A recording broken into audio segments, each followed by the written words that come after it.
Welcome everybody to live coverage of Event 5 of this year's Wera Tools British Kart Championships.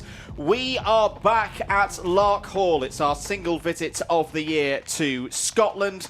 It's the third round of the year for the Rotax categories and the second round of the year for Honda Cadet. First of 2 days of action here at Larkhall. My name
Welcome back everybody to Larkhall. Apologies for the technical issues. We're back with our live coverage of Event 5 of the Wera Tools British Kart Championships. My name's Andrew Mather, alongside me on commentary duties once again. I think it was this time last year, or a little bit earlier in the year when... I think it was May last year. When we first commentated together, Nicole. But we're back once again. However, it's a little bit different, is it, to when we had that scorcher of a weekend in May 2024. There's no way we're going to get two scorchers in a row. And even though there's been a British heatwave, apparently, it's not really hit here, has it? No, I think we'd be lucky if the rain even decides to stop. It's been non-stop since we arrived on Wednesday for setup.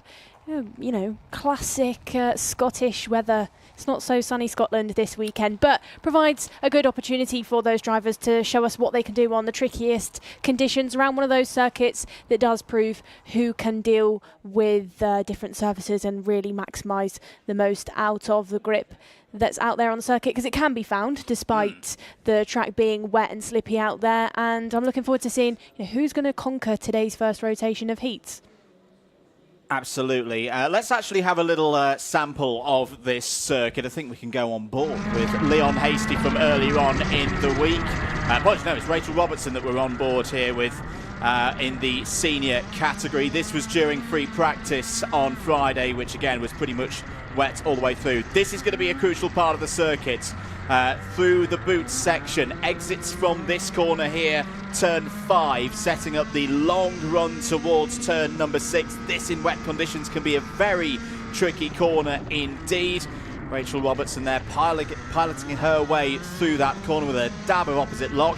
This part is going to be tricky as well, over the little rise into the new section, the new tighter hairpin at turn 7 before this classic bit of Larkhall, very tight and compact, great for racing. Different cambers here as well through turn number 8, and here's where the speed really builds down through turn 9. We've seen many a move be done through this part of the circuit in years gone by, including into here, the last corner, turn number 10. That is a lap of Larkhall International, Nicole.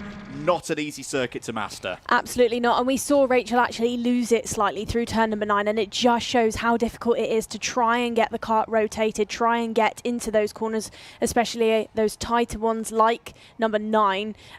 It really does provide a challenge for these drivers, and it's going to be a challenge in the racing aspect of things as well, because this is a tight circuit. You know, you go down to turn number 4 and 5, it really does appear on you quickly. It's hard to get the car rotated into there, so you're going to really find out who has got bravery on fields on four wheels as we head into these heats. But there's more GoPro footage that will come into play this weekend. We just saw Rachel. We'll be able to see quick drivers as well, the likes of Leon Hasty, who will be shortly going out for a junior heat, who was your quickest throughout practice and was fast during qualifying as well, P2 overall. So you are really going to be able to see a taste of what it's like to drive round here at Larkhall.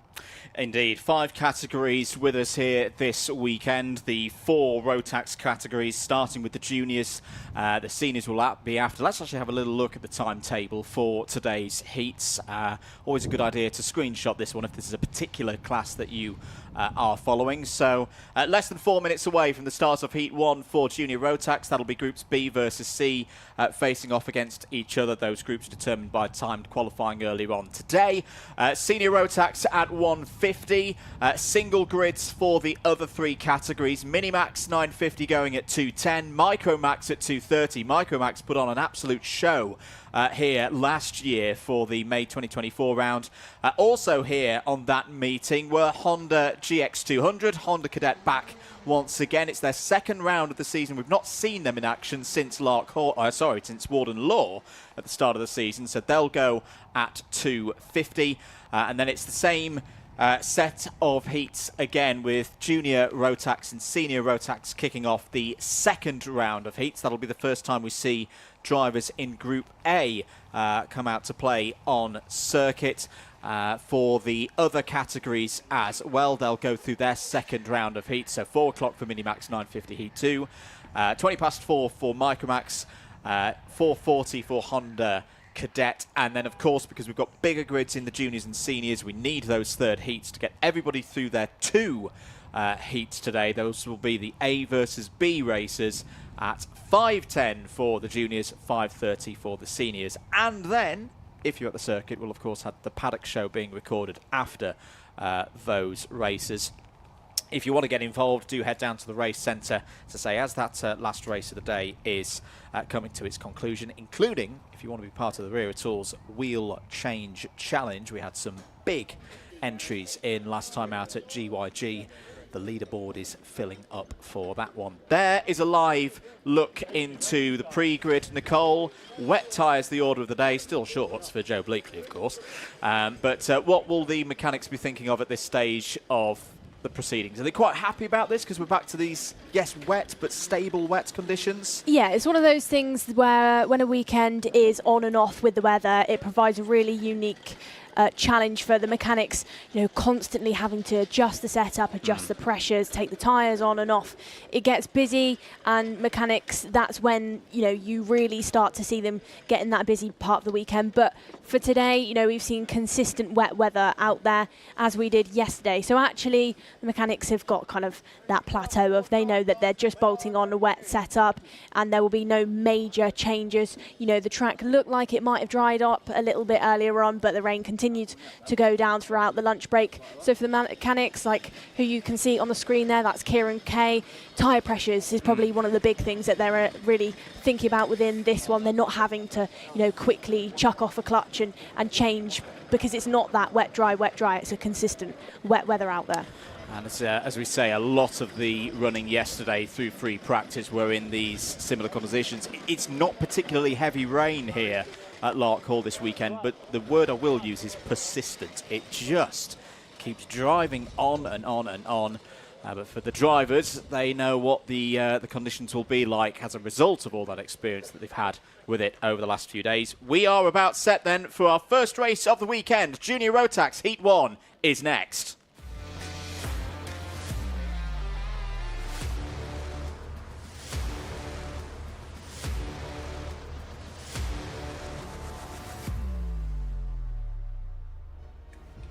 Let's take you through the drivers and the running order then. This is Groups B and C heading out on circuit from timed qualifying earlier on today.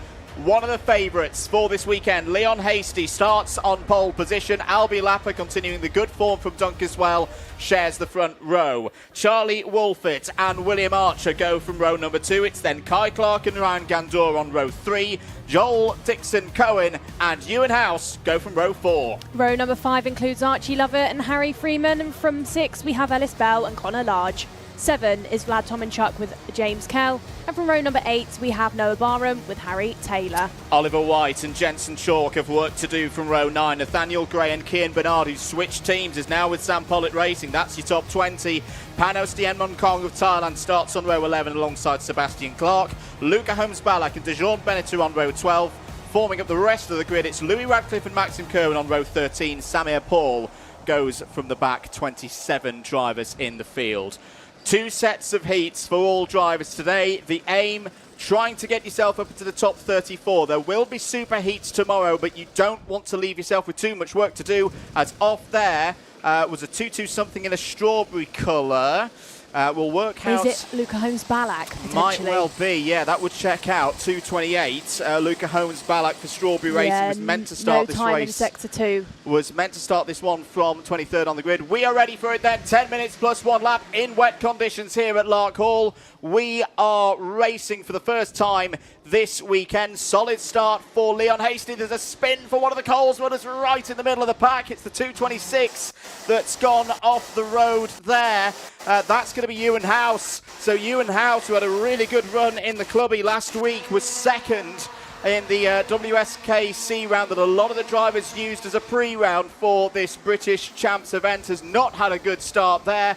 Is off the road down at the chicane. Lots of difficulty for the drivers in these early stages, Nicole. Yes, they've had a lot of practice in wet conditions, but that's been free practice. That's been TQ, as the 2:39 is out of the race. That's DeJean Bennett. That's another of the Coles Racing runners.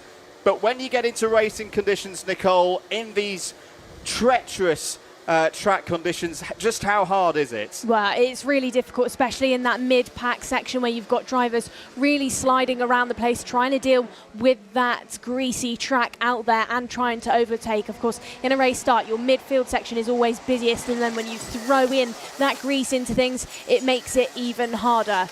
Through turns 4 and 5 go then. Leon Hasty is your commanding leader so far. It's a pole to a number 1 currently. 7/10, almost 8/10 of a second clear of Charlie Wolfett, who is sat there in second, pulling around Albie Lapper in third. Lapper then, Andrew, maybe a driver we could talk about in the early stages of this race. Somebody who in this year so far, this first part of the season, has stepped up compared to 2024. Oh, massively so, and it's good to see Albie Lapper continuing that form. Third at the moment, had a decent run. Another driver who had a decent run last week during the club meeting actually took things on the road, but then a post-race penalty dropped him to third. The driver who picked up the win 1 week ago as a result is leading this race at the moment. 8 minutes to go. Leon Hasty.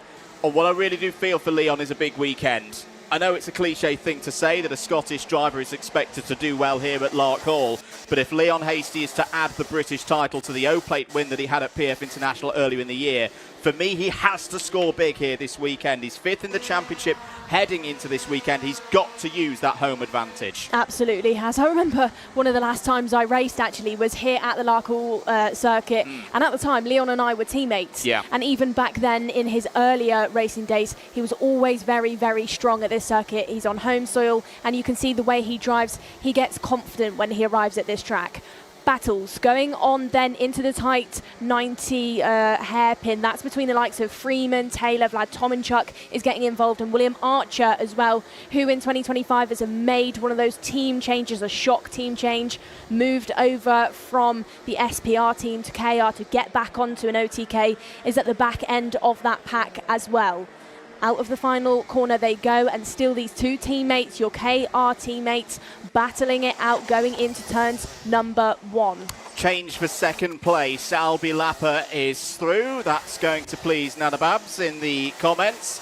And a good move there past Charlie Wolfett. A bit further back, there was an attempt by one of the DHR drivers to move through the order. Further down the list, I can see Samir Paul's moving up from the back of the field. A little chat with Samir earlier, who was actually quite upbeat after difficulties in qualifying. Hasn't been around this circuit too much. And the only way is up. He's up 6-7 places now, just outside the top 20. So good response there for one of the privateers. I think that DHR driver that was on the charge was actually Maxim Kerwin, up by 6 places to get into the top 20 so far. He's the driver out there sporting the all-black carbon fibre liveried helmet. Through turns 1 they go, and now it looks like Lapper's being put under pressure from Charlie Wolfett. Of course, they switch for positions for that second place, but he can't seem to shake off Wolfett just yet. And Kai Clark is starting to light things up as well. It's a 3-kart battle for this P2, but everything that it's done is given Leon Hasty, your driver who's just gone purple on the sector, a 2.8 second lead. Yeah, it's good stuff at the moment from our race leader. Kai Clark putting the pressure on. You can see him there in the Team UK suit. That's what he got as a result of qualifying through to the Rotax Grand Finals at the back end of the 2024 season. He's been having another positive run for KR Sports so far this year. Just over 5 minutes of this race to go then. Looking solid at the moment for Leon Hasty. Albi Lapper literally soaking up the pressure in these rainy conditions there in second place. Wolfett third, Clark fourth. Archie Lovett having a quiet race but a solid one in fifth. It's up 4 places so far in this race. Dixon, Cohen, Freeman, Tomanchuk, Archer and Barham all in the top 10. This is of course 2/3 of the field. If you're expecting the likes of Jacob Ashcroft, Cameron Nelson, they're all in Group A. We will see them race for the first time later on today. Biggest mover at the moment in this race, Nicole. We go down to 14th place. Louis Radcliffe up 11 spots for Sam Pollitt Racing. That's something I think you're going to see quite a lot of in these kind of conditions where you trip over each other a lot at those starts. You're going to see really abnormal jumps really quickly where drivers can actually really easily pick off 8 to 12 places in really early laps because you just capitalise off of drivers sliding wide, bunches of karts catching each other out in these wet conditions. Hasty continues to go faster. It's a 59.37, which is the time to beat. Over 3.5 tenths clear of your driver in second, Albi Lapper, over the course of 1 lap. Settled down stuff now within our mid-pack section. No real change, no real attempt just yet by the likes of Wolfett into turn number 5. But Lapper just looked like he slid slightly on the exit of the corner. Does manage to correct that oversteer and understeer that you experience in those wet conditions. But they're looking strong, and you can actually just see how difficult it is for these drivers. They've got to be really strong on the wheel. You don't want to keep correcting things, unsettling the rear, sliding around the place. You want to be strong with the kart. You can see here then on the exit of the infield hairpin, drivers actually avoiding that sausage curb on the outside, avoiding this one as well, which you typically would run in dry conditions. That's because these drivers want to minimise that wheel spin from the rear end as much as possible. You're going to see them trying to avoid those rumble strips and avoid the paint lines as well, because that's somewhere else that you really experience that wheel spin. It's something I was having a little watch of yesterday, Nicole, during the build-up show that is over on the Karting UK YouTube channel and beforehand as well. But through here, a lot of the juniors and the seniors go really, really deep, and it's because they don't want to slide, isn't it? On the exit of turn number 5, so it almost looks like they're having a crash through turn 4 and straight on. It's out of the race. There is the 224. Unfortunately, that's Oliver White. For Hunter Motorsport, also out of this race from the early stages. Luca Holmes-Balak we saw was out of the formation lap. Jean Bennett, if you're just joining us, did not continue round at the end of lap number 1. We should note as well, how's Ewan House getting on? He's back into 22nd place. That's still a loss of 14 spots. Meanwhile, good old scrap going on here. Joel Dixon-Cohen, unfortunately losing a few positions there on the Thule Motorsport 267. This is all around the second half of the top 10. Ryan Gandour is in the mix here as well in the 227. The driver who's flying the flag once again for Canada is now up to 9th place. Taylor trying to pull the pressure onto Cohen, then goes down the inside. Will he get it done at the kink? Yes, he does.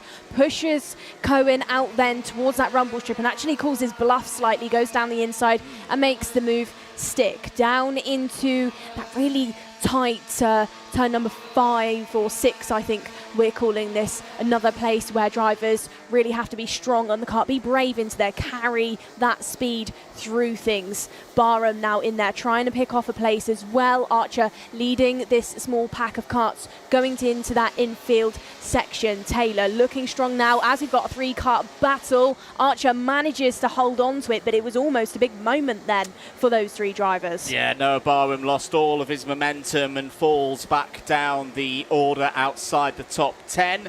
60 seconds or less than 60 seconds to go on the clock now as the 267 trying to fight away through the order there. Through, I think it's Connor Large in all of this. Yes, Connor Large is now your top rookie in this race. I just saw a mechanical flag out there as well for the 261. Ooh, Archer. Yeah, that is going to be Archer out of this race. I saw the word bumper, so that would suggest that William has lost perhaps his front fairing, could still be his rear bumper as well.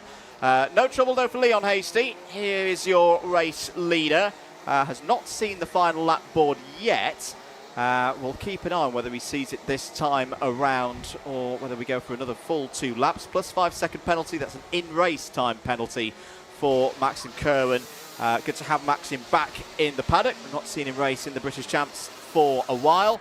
Was up into the top 20, but will fall down the order as a result of that 5-second penalty. I think, did Hasty just get over the line there before timer hit 0? I've not seen the last lap board from our vantage point, so I think, Nicole, we're going to go around for another 2 laps. Trying to work out then what's going on with William Archer. If it's the case that maybe just one side of that bumper is loose, which is quite common in conditions like this where drivers are unintentionally bumping into the back of each other and those bolts can come loose or snap off. It might be that case, as now a black flag goes out for Archer, which probably indicates, ignoring that technical that has been put out there for him. Wolfit still sat there in 3rd, trying to find an opportunity to get past Lapper, goes up that cambered corner, that bowl section, tries to get the run, but it isn't quite enough. Under investigation goes Panustine Mongkong, the 212 out there for Strawberry this weekend, so he's being watched now by our team. Lapper looks over his shoulder to Wolfit, not too much of a gap just yet. We'll go into turn number 4. Both drivers will clip that curb to get the kart rotated and not end up too tight on the entry to 5, get the run out of 5 so that they can then exit onto that back straight and get a nice run. Drivers, somebody going wide all over the rumble strip then towards turn number 4. That looked like a big driver error in that mid-pack. And this is the thing with wet conditions, isn't it, Nicole, that it's all about the bravery. You push as hard as you can, but that moment where you get to the cliff and the edge of adhesion, things can go wrong very, very quickly. No problems, though, for Leon Hasty. This is a good start to the O-Plate Holders weekend. Didn't quite get pole position earlier on from TQ, but has taken this win from the front of the grid in this Group B versus C race. Hasty proceeds into the 2nd round of heats with a perfect score. Albie Lapper P2, Wolfit, Clark and Lovett all in the top 5. Harry Freeman over the line there in 6th. Now, William Archer did take the checkered flag there, so maybe a little spot of bother after that, because we did see the black flag come out for the 261, if I'm not mistaken. We saw the technical flag come out, of course. Ryan Gandor 8th, Vlad Tomanchuk in 9th, and Harry Taylor completing the top 10. Good drive there from Taylor, up 6 spots. Connor Large, P11, the first of the Wera Tools British Kart Championships rookies. Good result there for Large. Noah Barham, Louis Radcliffe, James Kell and Ellis Bell, all in the top 15. Radcliffe, your biggest mover in that race, up 12. Joel Dixon Cohen, Nat Gray, Panos Diamond-Kong, Maxim Kerwin and Ewan House all home in the top 20 on the road. Should stress, though, this is a provisional result, and there were at least a couple of 5-second penalties across the course of that race and investigations ongoing. Kieran Bernard, P21, ahead of Jensen Chalk, Samir Paul, Sebastian Clark, 3 non-finishers, Oliver White, Luca Holmes-Ballack and Deshaun Bennett. Into the scrutineering shed goes Leon Hasty. super run there for him, Nicole. Super run, and something I think as well as that home ground and track knowledge advantage that will be helping Leon in these conditions is his height. He's a taller driver for the junior grid. That's really going to help him. He can shift his weight over the kart. He can shift that centre of gravity, which in conditions like this you want when you're sliding around the place. So I think that's going to really positively benefit him. It's not to say that smaller drivers can't be fast in wet conditions. I think one of the quickest drivers I've ever seen in wet conditions was Ethan Jeff Hall, who's a much shorter driver in his karting days. Of course, Ethan out there in the British F4 grid this weekend at Silverstone, but he was a driver that was shorter but still really good in wet conditions. But you do see those taller, bigger drivers really come to life sometimes when you're out there on a wet and greasy circuit. 2-1-2 heading into Parc Fermé there as well. Panos Thien Moncong, who we had a little chat with on the build-up show yesterday. Do stick around, more racing to come here at Larkhall, of course. If you are particularly following the juniors, A versus C race will be at 3:20 this afternoon. That's UK time, of course. Appreciate that we've got people tuning in from around the world. Forgive me, I'll let you do the time conversions as to what that means for your local time. But 3:20 here in the UK for A versus C junior Rotax race. For Group B, so that was anyone who started on the inside first, third, fifth, etc. They will next be out right at the end of the day at 5:10.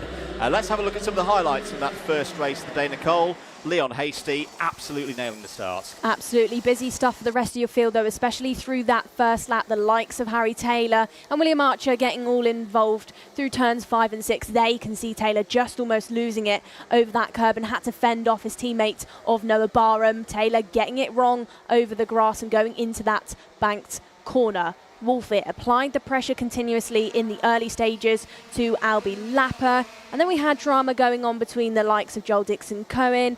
Archer was getting involved, as was Harry Freeman and Ryan Gandor. That was your midfield section throughout the whole race, who really battled it out, who had a lot to say to each other. This was a point then where Wolfit was trying to pick off Albie Lapper. He was trying to reduce that gap, but it wasn't quite enough.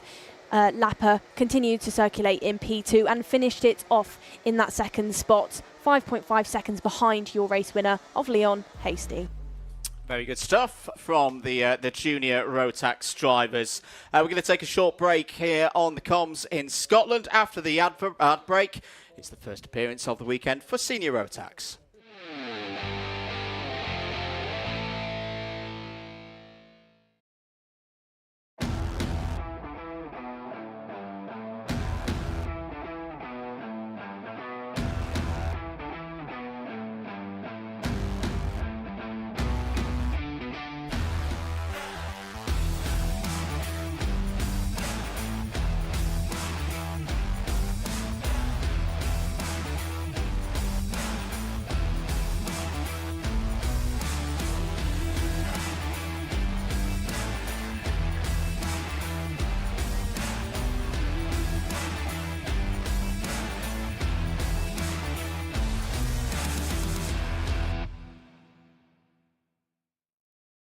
Here at Demon Tweaked, you probably know us for our massive kartwear range. We've got everything from suits, boots, gloves and helmets from the biggest brands in the business. But we are so much more than that, because if you're looking for kart parts, well, we've got you covered too. We've got everything from Rotax parts, sprockets and chains, discs and pads, data loggers and dashers, fuel tanks, steering wheels, bead breakers, and loads more. But of course, it doesn't just stop at the track, and if you're looking to build your skills in the sim, then we've got everything you're going to need to build the ultimate rig. So whether you're just getting started or you're already at the top of your game, Demon Tweaks has got you.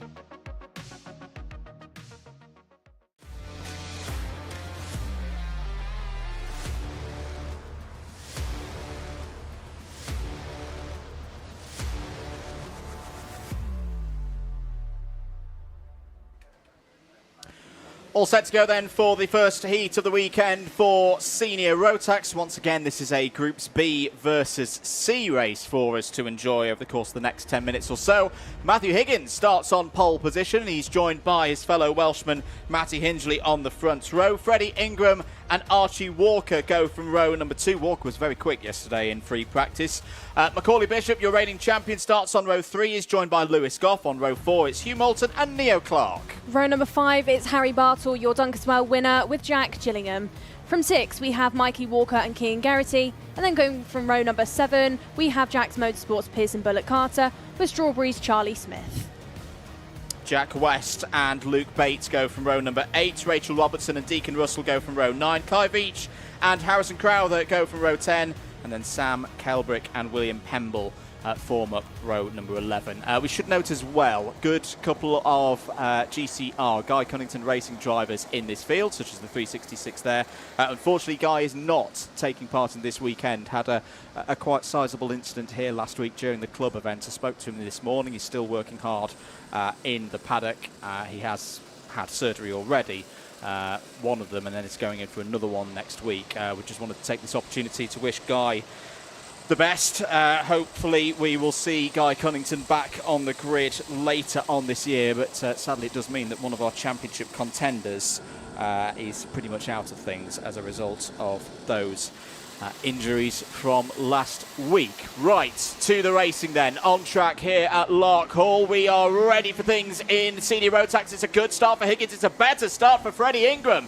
Ingram gets down the inside. Matty Hindley is out wide. That front row start has not gone his way, Nicole. Hindley, who was so strong last time out at Dunkeswell, a lot of work to do now. It's back to probably around 15th place. Well, your two drivers that started on the front row have both lost a number of positions. Matthew Hickins gets past Charlie Smith and picks off one of those, but like I said, Andrew, Matty Hindley has lost 12 to 15 places. I think he finds himself at the back order of your field.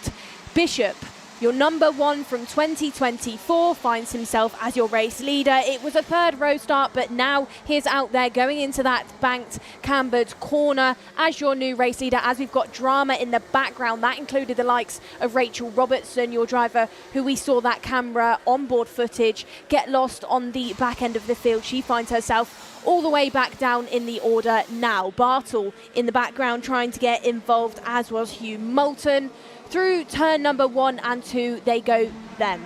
Through the order, Bishop leads from Higgins. Teammates, will the teammates work together? Because they've got Freddie Ingram there in number 3, who has pulling around Archie Walker and Bartle now as well. But it's a 2-car breakaway out in the front. The 2 yellow and blue livery drivers of Bishop and Higgins trying to work it out. Higgins trying a slightly different line through turn number 6. Will he make an overtake through this hairpin? Does he get the run? Not quite yet. Bishop looking settled out there in the lead. He is indeed. 2 drivers who've had good results here in the past. Bishop was on the podium here at Larkhall in 2024 on his way to, of course, eventually taking the Senior Rotax British title. For Higgins, he was on the podium back in 2022 behind his then teammate Kai Hunter. A similar story as well if you are expecting drivers such as Kai Hunter, others who are thinking, oh, they're not out on circuit at the moment. Don't worry, they'll be in Group A and we'll see them later on today. Very intriguing situation as well for the DHR drivers. Bishop, as well, it's been well talked about, didn't compete in the first event of the year, was under licence suspension at the time. So it's effectively used his drop scores in that first event. But a big weekend here at Larkhall could potentially pull him back up the standings by quite a distance. Had a bit of a quiet weekend back at Dunkeswell. In 4th place through the heats and then 7th in the final.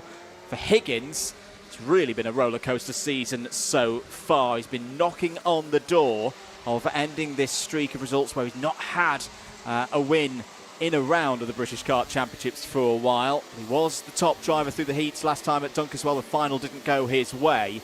2 drivers both capable of winning the round here, Nicole. How do you see them playing it through these heats? Well, these 2, of course, are your 1 and 2 going into the championship. You've got the GP plate, you know, that's a big title to have under your belt.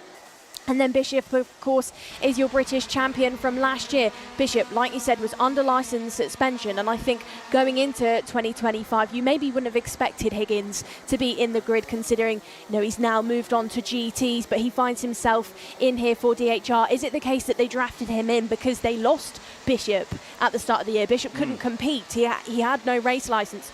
So, I think they maybe brought Higgins in to cover for that, to give themselves still a good chance of winning the championship.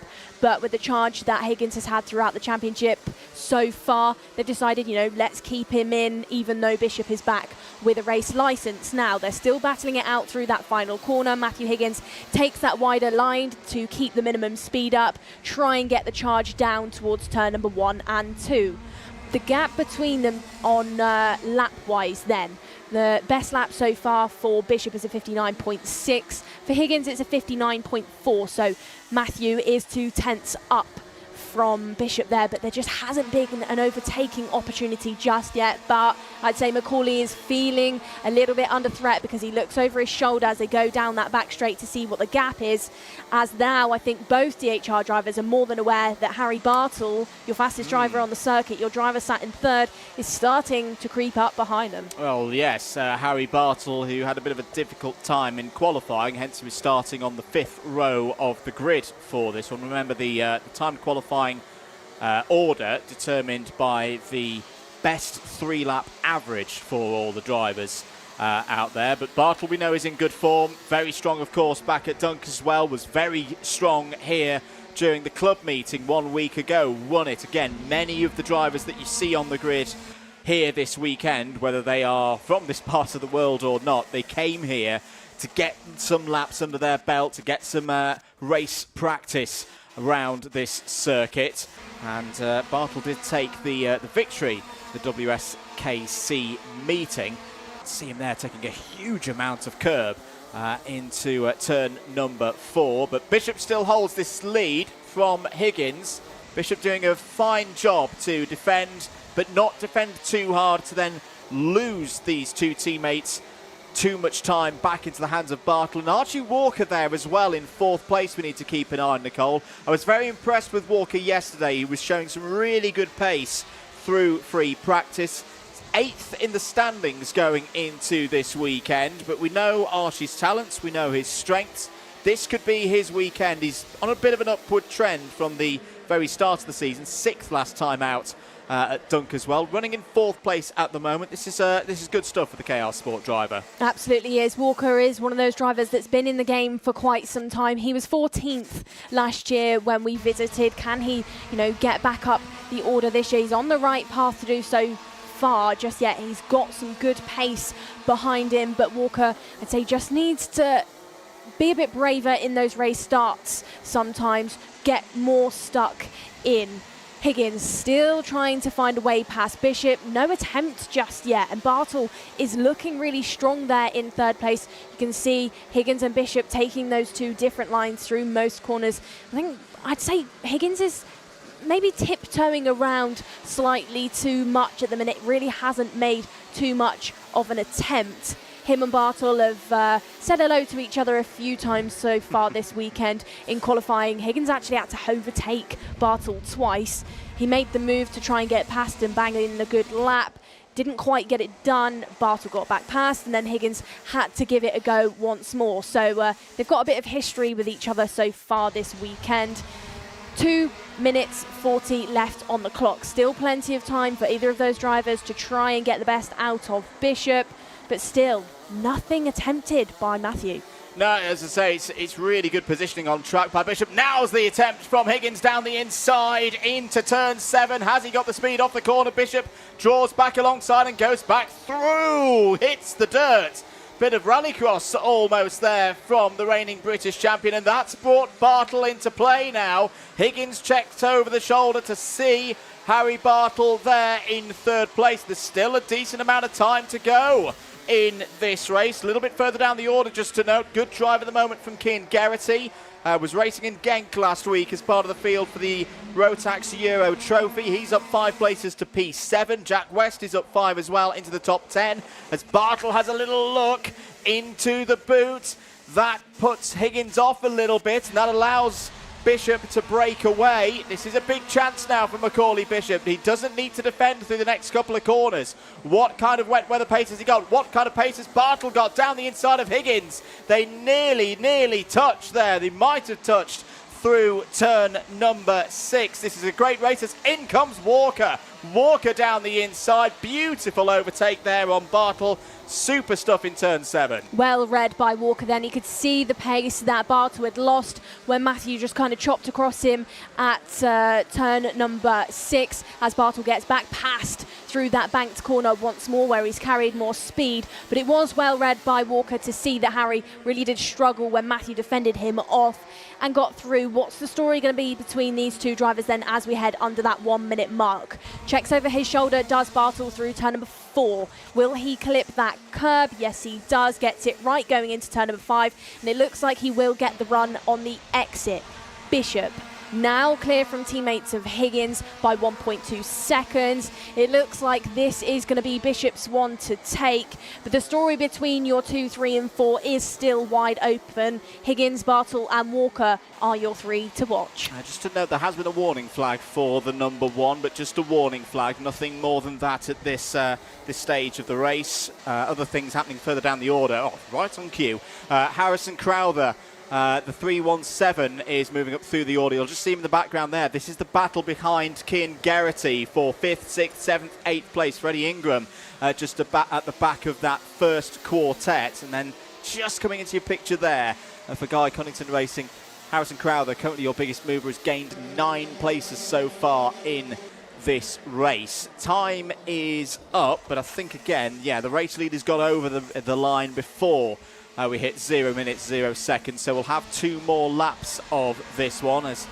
Geraghty continues to hold off Matty Hingley, who, got to say, that's a heck of a recovery, isn't it, Nicole, for Matty Hingley, who we saw in real trouble at the start of this race. That's a good indicator. Yes, it's still a net loss of 4 places, but there's clearly some good race pace there for Matty Hingley that he's been able to fight his way back up into the top 6. Absolutely. We saw him lose it through turn number 2, get all over that rumble strip, drop right down the order. But like you said, Andrew, good race pace, as we saw from him at Dunkerswell as well. You know, in the final, he ripped up to Harry Bartle at one stage in the final. He really can put in some good laps where it counts. Final moments then. Final lap for Macaulay Bishop. Leads by 1.2 seconds. Hasn't opened up the gap to Higgins anymore, who's pulling around Bartle and Walker, as it looks now by eye that the rain is starting to fall quite heavily out there once more. This is your battle further in the field. That's Hingley trying to get past Cian Geraghty through turn number 4. Hingley still holding on to that purple lap. Still your fastest driver on the circuit. Both Bartle and Walker clipping the curb to try and get everything out of those chassis, really try and get the karts rotated and stick down to the tarmac. Bishop goes into the bank corner, nothing, you know, no mistakes, not a toe out of line, does lose 4/10 on half a lap. The gap is now only 0.8, but it's pretty much a first lap to a final lap win for Bishop. Was originally attempted challenge by Higgins, but Bishop takes it from the 3rd row, ends up as your race leader, 1 second clear of the GP plate and teammate of fellow DHR driver Matthew Higgins. Bartle finishes in 3rd, and then Archie Walker and Cian Geraghty round out your top 5. A good recovery then from Matty Hingley after that difficult start. And then your remainder of the top 10 includes Freddie Ingram, Lewis Goff, Neo Clark and Jack West. Very good stuff there from Bishop. The second page of finishers. Harrison Crowther, your biggest mover, up 9 spots in that one, ahead of Charlie Smith, Pearson Bullock Carter, Mikey Walker and Jack Gillingham. They're all in the top 15. William Pemble, decent race there, up 6 spots to 16th and was ahead of Luke Bate, Kai Veach, Rachel Robertson and Hugh Moulton, all in the top 20. Sam Kelbrick on British Kart Championships debut finishes P21. You had 1 retirement in that race. It was Deacon Russell for MLC Motorsport. Good stuff though from our first group of seniors. Of course, our grid is split into 2 parts, so you will get to see a different rotation of names later on this afternoon. But that is your first round of senior drivers. We'll see the best bits from them very shortly. But there they go, just heading into Parc Fermé to get those technical and scrutineering checks, get those nose cone checks, which I'd actually anticipate to see a fair few with some drop downs, especially from the race start. We saw a bit of a busy one, a bit of a domino effect going on when they were in those formation laps. So maybe expect to see a few drop nose cones out there on the screen. Yeah, I think there may have been one there. Obviously, it's the officials to make the call on the 328 there of Neo Clark, the front fairing looking a little bit wobbly to my eye. In terms of timings, drivers who are in Group C, that's anyone who started on the anti-pole side of the grid, 2nd, 4th, 6th, etc. 3:40 for their next run. That'll be against Group A. For everybody else who started on the pole side of the grid, they go in the last race of the day at 5:30 to complete their second round of heats. Plenty more racing to come, though, before we get to that point of the afternoon. Do stick with us here at Larkhall. Do have to say big thanks to anyone who has tuned in. I know I always say this, but this really is a busy, busy weekend of motorsport. Of course, got the Silverstone Grand Prix this weekend as well. That's taking a lot of people's time. If you have tuned in for us for the heats, we really, really do appreciate it. Thank you for your continued support of the championship. Let's have a look, Nicole, at some of the highlights from that last race. Bumper to bumper, all drivers went then under the start finish. This was your early start. This was the point then where we lost the likes of Matty Hingley, got it wrong. You can see him driving around in the background after getting all over the rumble strip. There he was on the recovery, overtook Pearson Bullock Carter going into turn number 4 and did manage to charge his way through the field in the end. All drivers out there you can see being given signals by mechanics, really being told where to push and where to back off in these tricky conditions. Bartle in the later stages of the race did catch up to your two race leaders of Bishop and Higgins, who battled it out in the early stages. There you can see Higgins making that overtake, but didn't commit to it quite enough because Macaulay did find his way back past, did clip the grass, but was lucky enough to be able to hold on to it through the banked corner of turn number 8. Bishop then ran away from things as Walker got involved and challenged Harry Bartle. And then we went into a bit of a lull phase within the race where no major changes went on for the rest of things. Like we said, Matty Hingley did manage to get packed past most of the pack out of there after that early mistake. But it was Macaulay Bishop, the number 1 from 2024, who took the victory in the end. Very good stuff there from the seniors. The rain continuing to beat down on us here at Larkhall. We'll take another short break. Coming up after this, it's Minimax.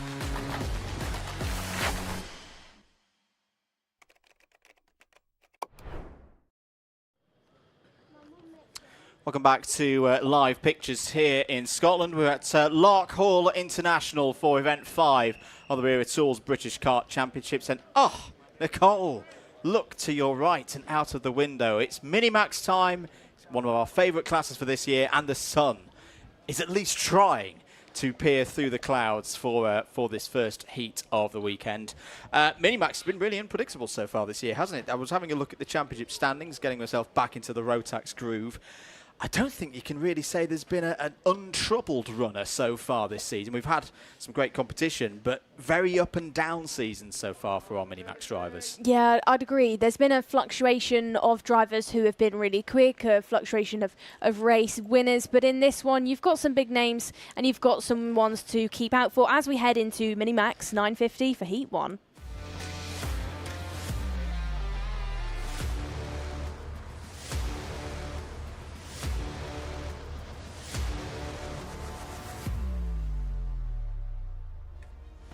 26 drivers on the grid then for Minimax 950 this weekend. Here's how they line up for heat number 1. Ryan White is on pole on Scottish turf, is joined by Emerson McCanty-Uren, your winner last time out at Dunkeswell on that front row. Alfie Ward and Ollie Spencer. Spencer in new colours for this weekend. They go from row number 2. Joshua Griffin, another one of the favourites here this weekend, starts on row 3 alongside Max Jolly. Nelson Taylor and Maximilian Abrahart are found on row 4. Row number 5 looks like Alfie Mayer alongside Arthur Farrow, who has switched teams to SFR from DHR. And then from 6 we have Lucian Smith with Riley Murrow. 7 includes Otis Cleary with Tom Reed, and then going from row number 8 we have on home soil Josh Cormack and James Devereaux. On the 9th row of the grid, Aidan Hammond and Leo Living, Sebastian Behrman and Joshua Cook go from row number 10. It's James Roots and Jensen Walker on row 11. Fraser Anderson and Austin Oman, who won in Micromax here last year, they go from row number 12. Harry Radcliffe and Christian Sanguinetti complete the 26 runners. It is wet tyres for everybody out there. The sun has appeared for, I think, the first time this weekend, but it's still a very damp track out there. Very interesting front row this. Ryan White, okay, maybe has a bit of home field advantage. But does have the driver who won in this category here last year alongside him on the front row. Are we good for a race start? No, we are not. From at least what I saw there, Nicole, the front row was not in the right formation to allow our race director for this weekend, Dan Ashton, to hit the big green button. I don't actually know if it's a big green button, but I like to think it's a big green button.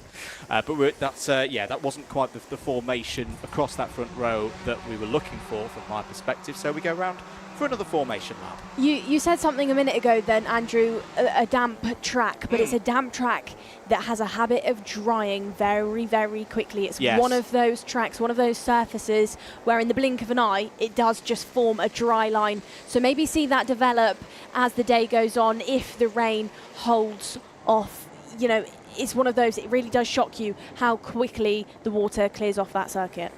Indeed. So 10 minutes plus 1 lap once again for our Minimax 950 drivers. Just a quick rundown of how we are looking in the championship going into this weekend. Max Jolly is your championship leader from Tom Reed, Alfie Mayer, Lucian Smith, and then Emerson McCanty-Uren. But as we say, pretty much every single driver has had at least one score of the 4 so far this year, which by the autumn they would hope is going to be a drop score. What are we going to see this weekend? Well, we're going to see another formation lap there. Now, what happened to Emerson McCanty-Uren there?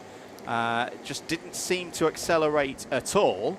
That triggered another extra formation lap. You saw the amber flashing light come on to the digital display there. So we'll go around again, but that was a very intriguing situation for the number 3. He has dropped all the way back down the field then. I'm trying to see, there you can see him just going down the start-finish straight, but like you said, just couldn't get off the line. Could the DHR car. No mechanical gremlins by the looks of it, because he's still circulating at the same pace as the rest of the field now. But I think he's going to be in a rush to try and get himself into the correct formation now before that cut-off point. He is. The drivers have got to get themselves in the correct order by Marshall Post 8, and I think Emerson McCanty-Uren is just about going to do that. So yeah, it's just coming out and over the top of the hill here, and before the high-speed chicane. That's the point at which drivers know they've got to get themselves in 2x2, and once they cross the yellow line, they cannot change position between here and the race start. So hopefully we are good to go and get this Minimax 950 first heat of the weekend underway. Ryan White on pole position, former Honda Cadet champion, of course, in the Rio Tools British Kart Championships. What can he do here for Hunter Motorsport from pole position? We're building up now. Lights are out. We are racing in Minimax 950, and it's a good start for White. It's a very aggressive start as well for Ollie Spencer, who managed to weave his way through. Emerson McCanty-Uren has fallen down to around 5th or 6th place. It's White leading into first turn. Alfie Ward has had a decent start as well. From row 2 is now in 2nd place. Pinch point for these drivers then through turn number 1 on these early stages. You just saw Emerson get squeezed out towards the outside by the likes of Oliver Spencer. You also had Ryan White and Alfie Ward get involved as well. Now there you can see Emerson trying to pick off places. I think that is Joshua Griffin that he gets past. Now goes down the inside through the hairpin on, I think that's one of the SFRs, as drama going out of the hairpin then, almost big moments then. That is for Alfie Ward, as we've got drivers spinning round through that banked corner. Is that Riley Murrow that we've lost in the background, as we've got somebody going off? That is Pharaoh, now the 1-2-4, who's jumped over to SFR, gets onto the grass at turn number 9. Well, all the drama in the second half of that first lap then. Tom Reed, the farmer, was also in trouble coming off of turn number 8. So it's Ryan White leading, Ollie Spencer second, Emerson McCandy-Wren is back up to third place, Alfie Mayer and Alfie Ward completing the top 5. As I say, drivers who have not made it round at the end of that first lap. Arthur look Pharaoh. at Emerson there. Down the inside, the exit of turn number 5, absolutely mastered it, did McAndrew-Uren there. Got straight past Ollie Spencer as if Spencer was stood still, and now he's going to be trying to charge up to Ryan White. Spencer has a look down the inside through the hairpin, but Emerson says no. Who's going to get the run to the banked corner as Spencer tries to get aggressive, but Emerson manages to hold onto it. Em is good in these wet conditions, but gets it wrong out of the banked corner, as we've now lost drivers once more getting caught out. That was the 1-4-4 that we just saw spin round. Lucian Smith got it wrong. Those drivers really struggling, as Emerson now loses another position, gets forced out onto the exit of the rumble strip, actually completely over those track limits. I think that's Max Jolly that was pushing out, and now he'll have to pick off places once more. Going into turn number 5 they go, and Ryan White has been gifted a 3.1 second lead. Yeah, Ryan White will be delighted with this. It's a bit of a no-holds-barred battle behind. But for the former Honda champion, we'll have the Honda cadets up later on this afternoon as well, of course, for the resumption of their Wera British Kart Championships campaign. But he will be in 7th heaven at the moment with that 3.1 second lead. Back through comes Emerson McCandy-Wren. Oh, it's all stacking up behind. Max Jolly had a very strong run on circuit here in Micromax last year and has just gained at least 2 positions with that. Leo Livings is also on the scene in the 177 with the bright. Oh, but he's gone round, half round, gets going again. The driver there in the 177 was making good progress, but loses a number of those 9 positions gained earlier on in the race. Emerson McCandy-Wren, this time once again down the inside of Max Jolly. It's Max Jolly's turn to be out wide. 2 drivers left out of the final corner. 6.5 minutes to go. Ryan White's lead is starting to be cut though, Nicole. That was a good last lap from Alfie Mayer. Third place Ollie Spencer has broken away. You can see all of them hopping over the big curb on the run into turn number 4 there. But we could still have a bit of a race on in the remaining 6.25 minutes of this race, because Mayer is continuing to chip away at that lead. Absolutely is, and McAndrew-Uren gets back past Joshua Griffin to get into 4th, as Max Jolly is now being put under pressure by Aidan Hammond. Lucian Smith trying to pick things up, back up again after that spill at turn number 8. This is a pinch point for those drivers. You can just see when they catch that wet rubber line, they really do slide to the outside of the circuit. Jolly gets overtaken now. Otis Cleary is getting him all involved. We haven't seen anybody lose it like we have in those previous 2 laps. The likes of Livings, who spun it in that pinch point, doesn't do so once more, as Jolly looks over his shoulder mid-corner. Actually, maybe shows the concentration isn't quite there for Jolly, looking a bit frantic there in that mid-pack. Through turn number 2 they go. Smith loses it to the outside of the rumble strip in P7. That's another point of the circuit where if you run wide, you run over that rumble, you do really get caught out, and you have to really keep your foot in to get yourself back off of the patch on the track. Uren not breaking away from Griffin massively for that 4th place. He's managed to pick those positions off well, as Leo Livings almost gets it wrong there going into the 90 right. That almost was a big moment for the 177. Was indeed. He's got some quick drivers behind him. Josh Cormack, who was on the podium last year in this category, second to Emerson McCandy-Uren, is up 4 places for Sam Pollitt Racing in 11th. And another Sam Pollitt Racing pilot immediately behind. Oh, Oh, there's a little spin there was that the 191 going round? If it was, that was Nelson Taylor once again through turn number 8. But Austin Oman, this time during the meeting last time we visited, wasn't quite last year, it was back in May 24. Sam Pollard Racing hadn't even won a race around in the British Kart Championships, and of course won 2 that weekend. Austin Oman was one of their victors in Micromax, and showing again that he's got the speed around this circuit. Started 24th, is now up to 12th. 4 minutes to go in this heat. Ryan White is holding that lead now. Nicole, I was a little concerned in a couple of minutes ago that lead was coming down, but White has responded, maybe a little signal from his mechanic and at the side of the track. He said, you need to pick the pace up here. Well, he's just done a 1 minute 3.93 and has just gone purple again through sector number 2. He's holding that advantage at the best part of 3 seconds. 3.5 minutes to go then. We're having a look at the battle here for third backwards. It's kind of 2 big groups at the moment. The first one back to Alfie Ward in 6th, then this second group, Lucian Smith, Max Jolly, Leo Livings and Otis Cleary. Otis Cleary, a driver I've been impressed with so far this weekend, Nicole. Shouldn't be ignored that he hasn't run so far this season in the Wera Tools British Kart Championship, so you could maybe forgive a little bit of race rust perhaps at this level. It doesn't seem to be a problem at the moment for Cleary.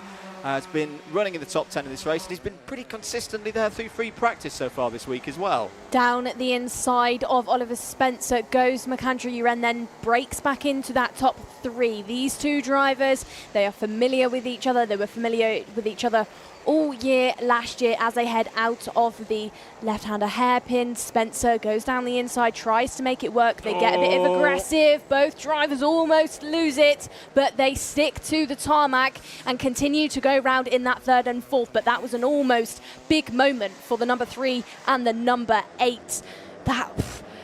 I think those 2 need to be careful throughout the duration of this weekend, because they both almost lost it there to the likes of Griffin, and Alfie Ward sat right behind on their tail. Yeah, it was an aggressive move from Oliver Spencer, who eagle-eyed viewers will note has changed colours, is now with the global karting team. That's what he's doing on a national level.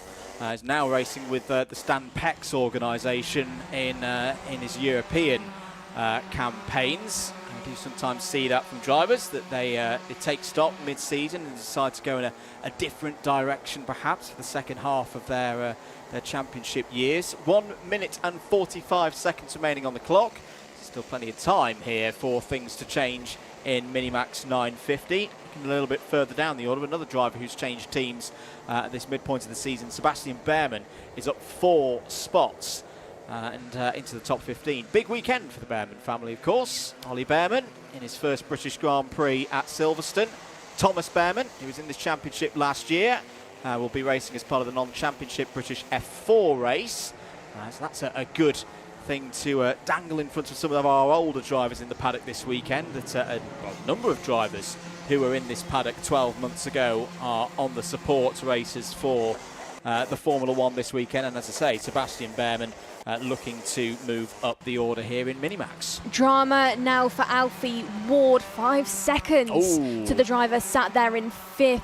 That drops him really far down the order to around about 15th place. So Ward out there battling away on your screen, as you can see, with the likes of Oliver Spencer, will be given a 5-second penalty. Spencer trying to squeeze into the hairpin, gets it wrong, has to concede the position. Griffin now looks strong, goes down round the outside of Spencer and makes it stick. Ward leads all 3 of them as Max Jolly arrives once met again, and Oliver Spencer gets spun round. Yeah, it's another driver who's had a tumble through turn number 8 in these slippery conditions. Joshua Griffin is through and up to 5th place on the road. Max Jolly there in 6th, the O-Plate winner earlier on in the year at PF International. 5 seconds to go on the clock, so we'll have 2 more laps of this one, and there's still plenty of elbows out action here in Minimax. A little bit further behind, Livings, Cleary, Cormac all coming into play as wide goes one of the KRs there. I think that will have been Lucian Smith in the white helmet. Loses out to teammate Leo Livings. That's a change for P7 on the road. Smith looks back down the inside, tries to get the grip on the inside. That's a beautiful overtake from Lucian Smith. That's what you have to do round Larkhall. You have to throw that front axle and believe it's going to grip. Back down the inside comes Livings. Oh, and Smith's now out in the grass. And after that great move, loses 2 or 3 places. Livings is now down the inside of Josh Cormack. This is all on the penultimate lap. Good switch back there from the Sam Pollitt racing driver in the number 9. Final lap board is out, and this has been a breathtaking first heat of the weekend for Minimax, Nicole. Well, Cormac there just got 3 for the price of 1. Was 10th, jumps up to 7th. So really got advantage of Livings and Smith tripping over each other. There goes Jolly, your Oplite driver, the driver who capitalised at PFI earlier on in the year, tailing around behind Joshua Griffin through 4 and 5. Livings still trying to hunt down a way past Otis Cleary, but final lap of things, all drivers are starting to run out of time. Fastest goes Ryan White out there in the front for Hunter Motorsport. Like clockwork, we focus on him once again. The 147, 2.6 seconds clear of the remainder of the field. From the likes of Alfie Mayer sat there in second, goes through turn number 9, looks settled through that final thing. A job well done then from your race leader. It's a light to flag victory for Ryan White. Very good stuff for Ryan White. Was in the top 5 here 1 year ago in Honda Cadet. Was in the top 5 last week at the club meeting.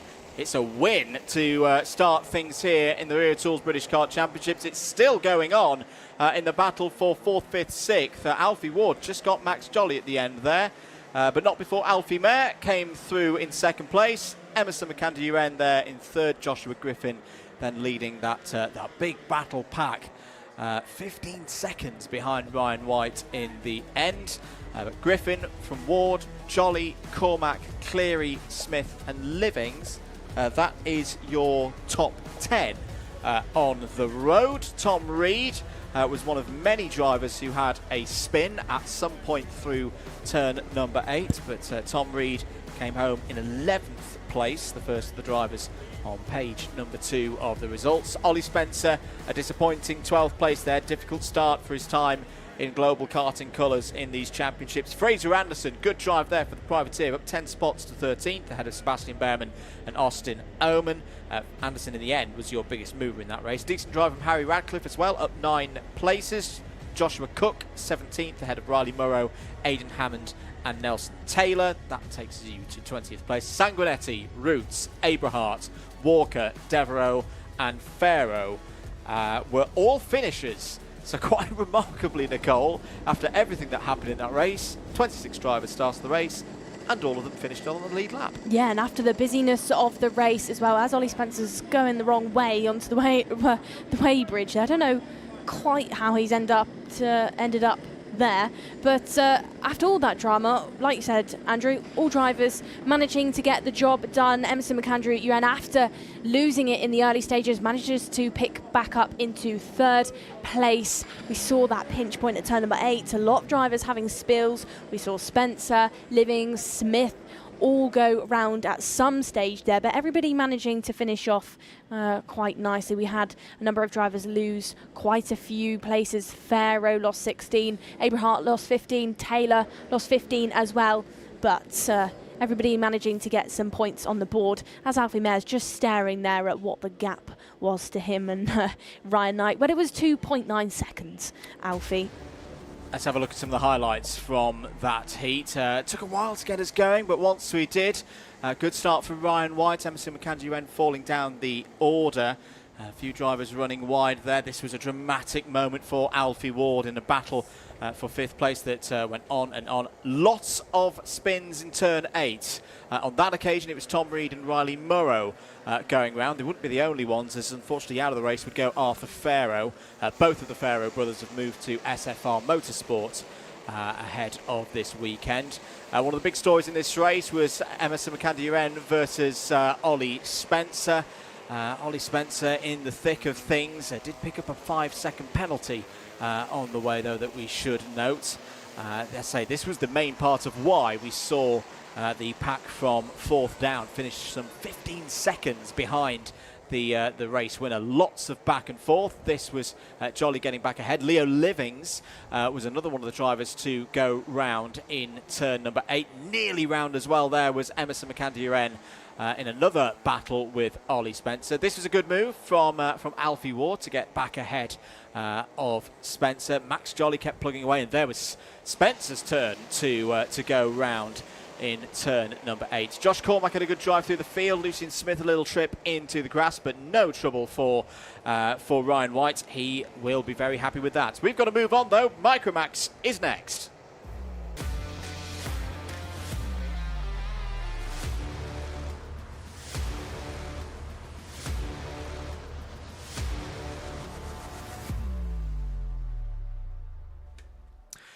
Let's take you through the grid then for Micromax UK. First heat of the weekend for them. On pole position, Charlie Page. Joining on the front row is Benedictas Masiokas. Dean Pahal and Harris Barber go from row number 2. Alfie Garrett and Albie J. Stubbs go from row 3. Then it's Ralph Martin and Dax Farrow on row 4. From row number 5, we have Arlo Gamble with Sebastian Crawford. And then from 6 is Otto Ami with Freddie Walker. 7 includes Dimitar Uzunov with Chloe McGill on home soil, and then we have Max Armitz with Oliver Woodhall. Shortly behind and on your final row is William Mazzali, and new to SFR Motorsports, like Andrew said previously, we have Albert Farrow sat in the OTK, rounding off your field of Micromaxes for their Heat 1. Looking forward to this, Nicole. Micromax last year in our Larkhall visit were one of the highlights of the 2024 season. What have they got here in 2025? Well, I think we're going to start with an extra formation lap. The acceleration maybe a tad early there for our race director's liking. So there it is, the flashing yellow light for the drivers. The acceleration zone starts probably, what would you say, Nicole, about 80 metres out of the final corner over the yellow line. It's quite a short acceleration zone here at Larkhall before the start line. Yeah, you're going to see false starts quite commonly in wet conditions like this, because obviously you're sliding around that final corner because of the water down on there anyway. So you've got half the grid trying to accelerate out of it, and then half of the grid trying to deal with the slide on the apex of the corner. So that's something why you're going to see probably a few false starts this morning. In your grid, though, for this one, you've got Benedictus Masiokas, Alfie Garrett. They're two drivers who here last year, were your best. The remainder of the field, Oman, Millwood and Alfie Mayer, who were in your top 3, have moved to Minimax. So Benedictus and Garrett are maybe your ones to watch within this one, but don't count out the likes of Dean Pal, who's in there as well. But maybe just keep an eye on those two other names, because they've got experience around this circuit in the Micromax category. So it's championship leader Masiokas versus the driver who won in the club meeting here last week on the front row. Are we good for a start? No. Again, a little bit eager on the gas there from the front row, so they'll go round for another one. But you're very right, Nicole, to point out Dean Singh Pahal. I always credit the Larkhall visit last year. Somebody's lost it. Yeah, and I think also I'm seeing red flags out on the circuit. That is the Sam Pollitt Racing number 72 of Arlo Gamble in the wall. That is a real shame for Arlo, who'd had a good qualifying, big step forward from the results that we saw or have seen from Arlo earlier in the season. But the red flag is out to maybe, I think we've only seen, there is Dan Ashton with the distinctive yellow ear defenders on. I think this is going to be race director just going, right, let's have a little recap of how we want these races to start, drivers.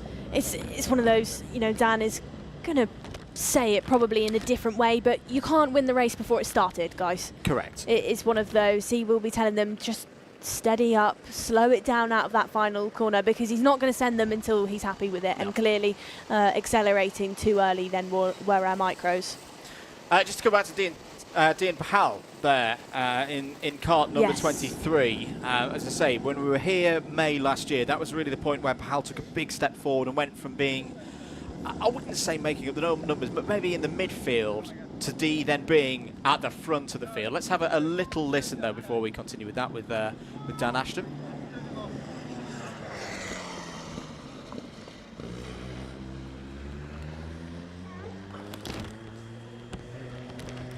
sorry.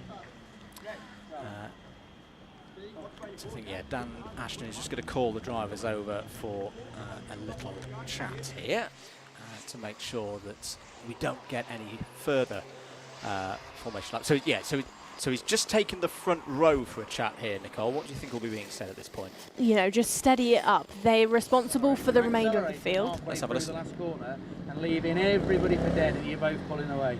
If you both do it again, I'll issue you both with the 5 second for jumping the start. You need to be slow, you need to be level, and you need to accelerate on this yellow line. Do you understand? Yeah. Thank you. Get in. Very direct and to the point there from our race director that yes, it's a shared responsibility of the front row starters to get the start right, and they were just both going early. It wasn't one single driver's fault per se, but they have used 2 out of their 3 times they can do it, shall we say. If they do it again, as said there, it will be adjudicated as a false start. I am 100% sure that it will not occur again, and that we'll get things going at the 3rd time of asking. You know, when you're told, I'm not angry, I'm disappointed. It's one of those chats that you're given. I am going to finish this story on Dee and Sig Bahal. As I said, at Larkhall last year was a big step forward for Dee, and that, I think, journey, at least this phase of it, very much brought itself to a round circle last time out at Dunkeswell, of course, with a first victory and a driver of the day win, voted by you, the kind karting public out there. So yeah, definitely keep an eye on the number 23, just the single RCE runner here, if I'm not mistaken, this weekend, starting from 3rd place. Other drivers, I think, to keep an eye on through this field. Dimitar Uzunov is an intriguing one for me, on row 7. A little bit further down than perhaps where I'd expected. I'm not quite sure what happened in Dimitar's qualifying, but keep an eye on the JPD UK 13th place starting number 62 on the CKR chassis, which reminds me to give a hello to our friend and colleague Nicole, Mr. Henry Burdett. If you're wondering where he is, folks, he's decided to take himself off to Spain this weekend. Well, at Dunkeswell, he was flying around in an aeroplane above the track. Oh, no. And now he's in Spain. Did some work in Campillos, but he would then say he doesn't like the CKR as a name and all of that. I don't mind it. It's nice and easy to remember. So yes, keep an eye on Uzunov starting from the middle of the pack. Are we all good to go, Nicole? I wouldn't ask the question too early. They've still got 2 more corners to go, but your 2 leaders of Benedictus Masiokas and Charlie Page just looking like they have listened to race director Dan Ashton, and they are going slower now through that final corner. Will we go on this time of asking? Led by Page and Masiokas through into the tram lines. Will the lights go green? Yes, they do, and we are racing through turn number 1. All drivers looking steady. Nobody losing it like our previous races onto that rumble strip. No real dramas in our mid-pack. Page trying to fend off Benedictus into the bottom boot corner of turn number 5. And I do think he has done just that. Chloe McGill trying to get involved. Chloe McGill, one of your drivers on home soil. She started here at this track when she was 5 years old, and now she finds herself in that mid-pack, really trying to show what her experience can do. Goes down the inside, loses it onto the rumble strip though, and has to concede the position. Page leads the field as Dian Pahal gives a little bump into the back of Masiokas through the hairpin. Dian doesn't take an advantage off of that, does lose out though through the banked corner, and now will have to give a place away. Yeah, Alfie Garrett getting through there as Ralph Martin spins in the background. Another driver off as, was that Otto Amy in the number 77 Coles Racing Machine in trouble off of turn number 8. Switchback move there from Alfie Garrett. I've been really impressed with Alfie Garrett so far this season. Nicole is one of my contenders for most improved driver of 2025. Was top driver through the heats last time out at Dunkeswell, and seems to have really grown with racecraft so far this season. Absolutely, Garrett obviously sporting with the SFR team for 2025, and I think what's helping those drivers, the likes of him, Masiokas, it's a bit of a mini team in that awning, which really helps the drivers to learn off each other. It helps the mechanics put the correct setup on, because the more minis you've got out there, the more things that you can try. The drivers are helped by having those teammates in the same categories as them. Through the second sector they go, through the banked corner. Pahal still trying to have a look at Garrett. No spill this time through that banked corner by Pahal, as Chloe McGill is out there now through turn number 9, trying to fend off Sebastian Crawford. Race replay then. This is a moment, and this was a spill going into the banked corner. That was the SFR, the 42. Getting bumped, just a bit of a passenger in that one, I would say. I think, unfortunately, that Ralph Martin had already had the spin, and then Albert Farrow just had nowhere to go, and had that moment through turn number 8. 7.5 minutes remaining in this race then. Masiokas is your race leader, a familiar sight so far in 2025 in this Micromax UK category. Charlie Page, winner 1 week ago in preparations for this Wera Tools British Kart Championships round, is second. That's a nice move. That's LBJ Stubbs. In the midfield, that's not been a familiar place to see LBJ Stubbs so far this season. Has been doing double duty, of course, across the different engine platform formulas. Saw him having a really good run in the cadet categories at Glannygore a few weeks ago. Our Welsh visit. Whilst we continue our tour of the Celtic nations here in Scotland, that is Stubbs up into the top 10. Gamble gets past Uzunov then, and Farrow trying to get involved as well, as the 72 of Arlo Gamble signals to say he's not happy, and now gets given a 5-second penalty, which drops him pretty much all the way back to the back of the order, technically.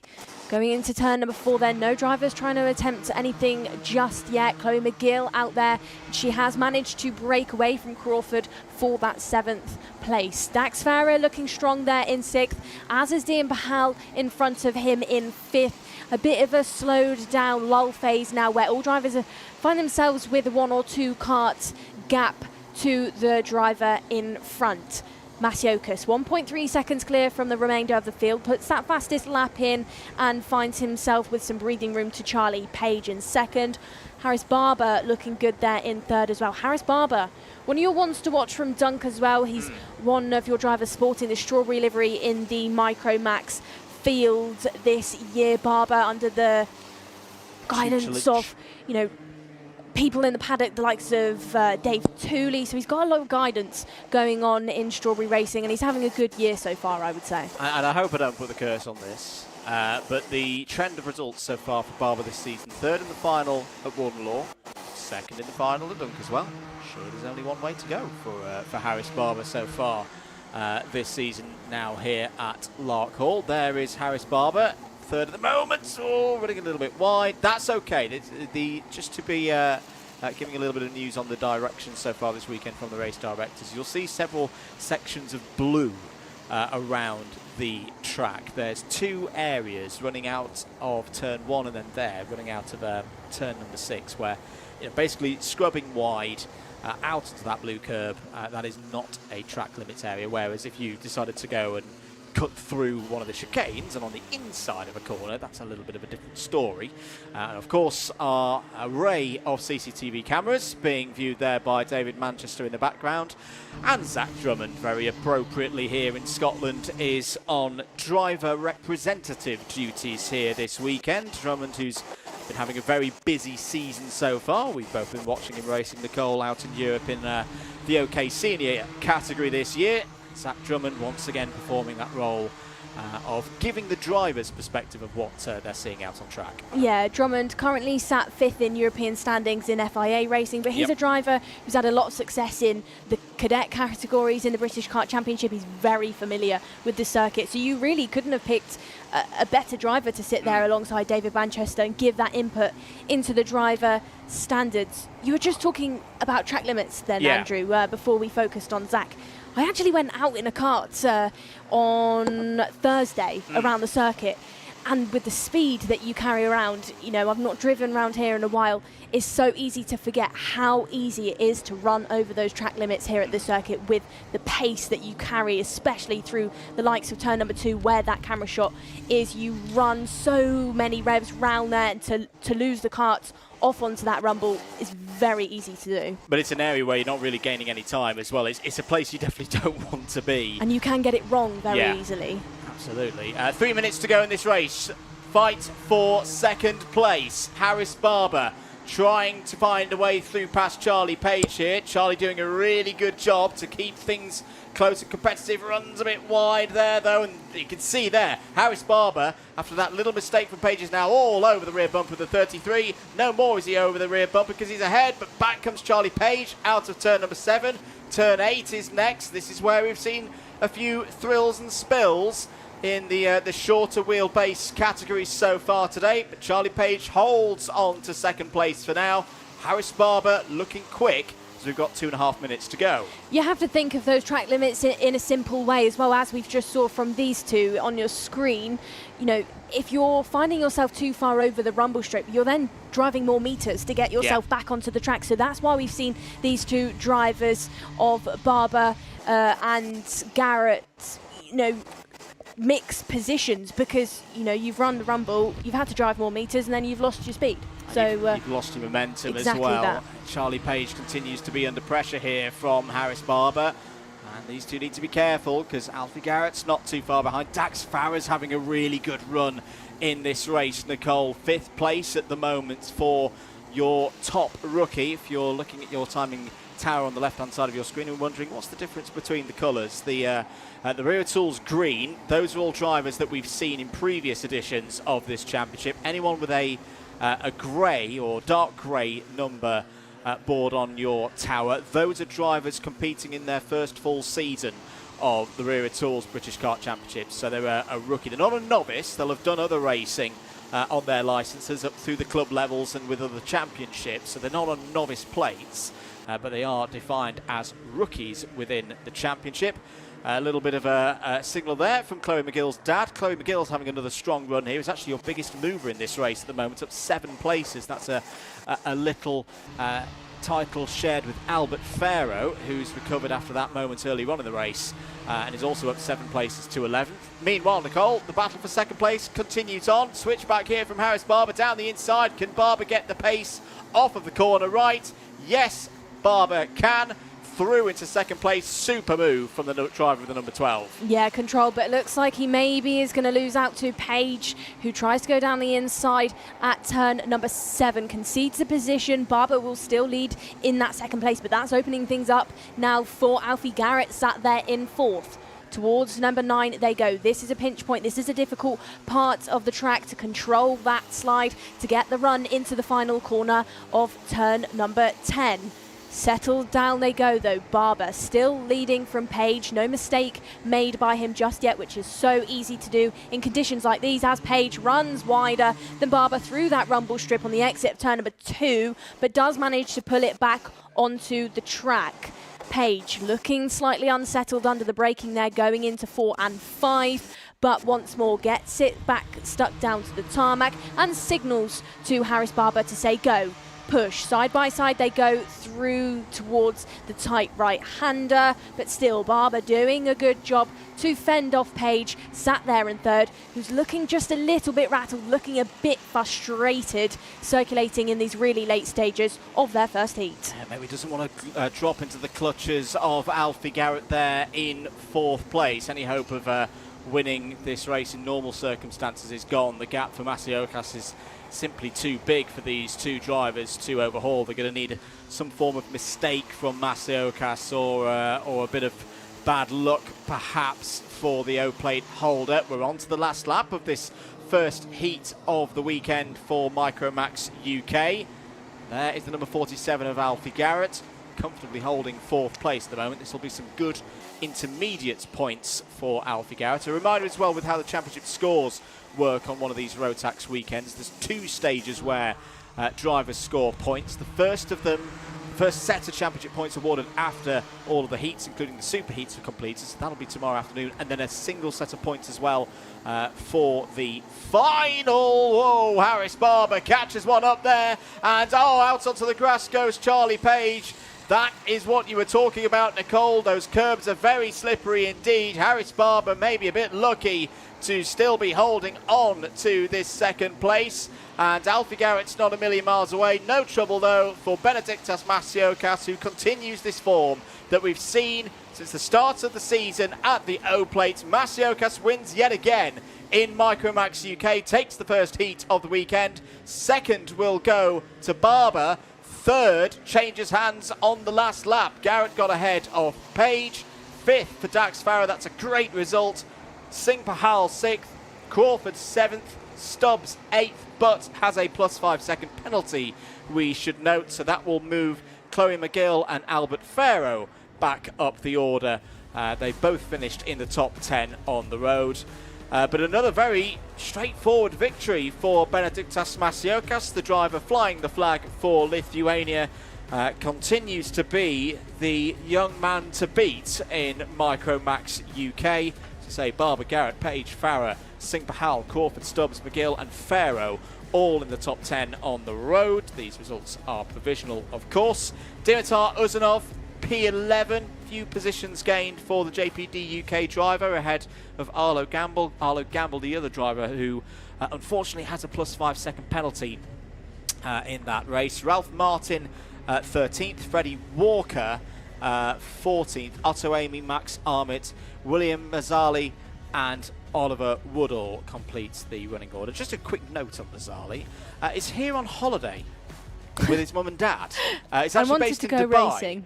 And they've been on holiday in the area, and they went, oh, hang on a minute, there's a round of the Virtuals British Kart Championships on this weekend. Shall we go and have a go? We've got the licence, we've got the setup.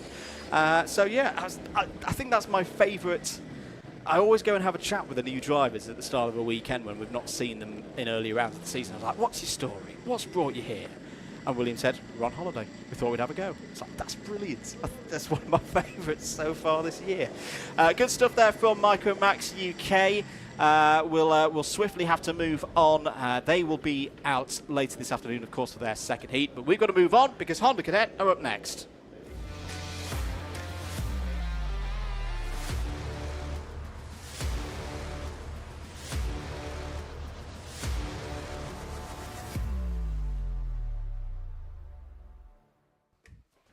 Time for Honda Cadets GX200. First time we've seen the Hondas in competitive action since the very first event of the championship portion of the season at Warden Law. It's a familiar sight though on the front row. Archie Loveridge starts on pole position. Riley Blakemore alongside on that front row. Luke McGall and Ronnie Jones go from row number 2.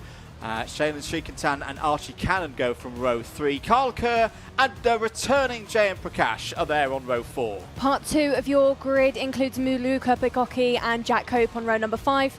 And then from 6 we have Aidan Donnelly with Elliot Borg.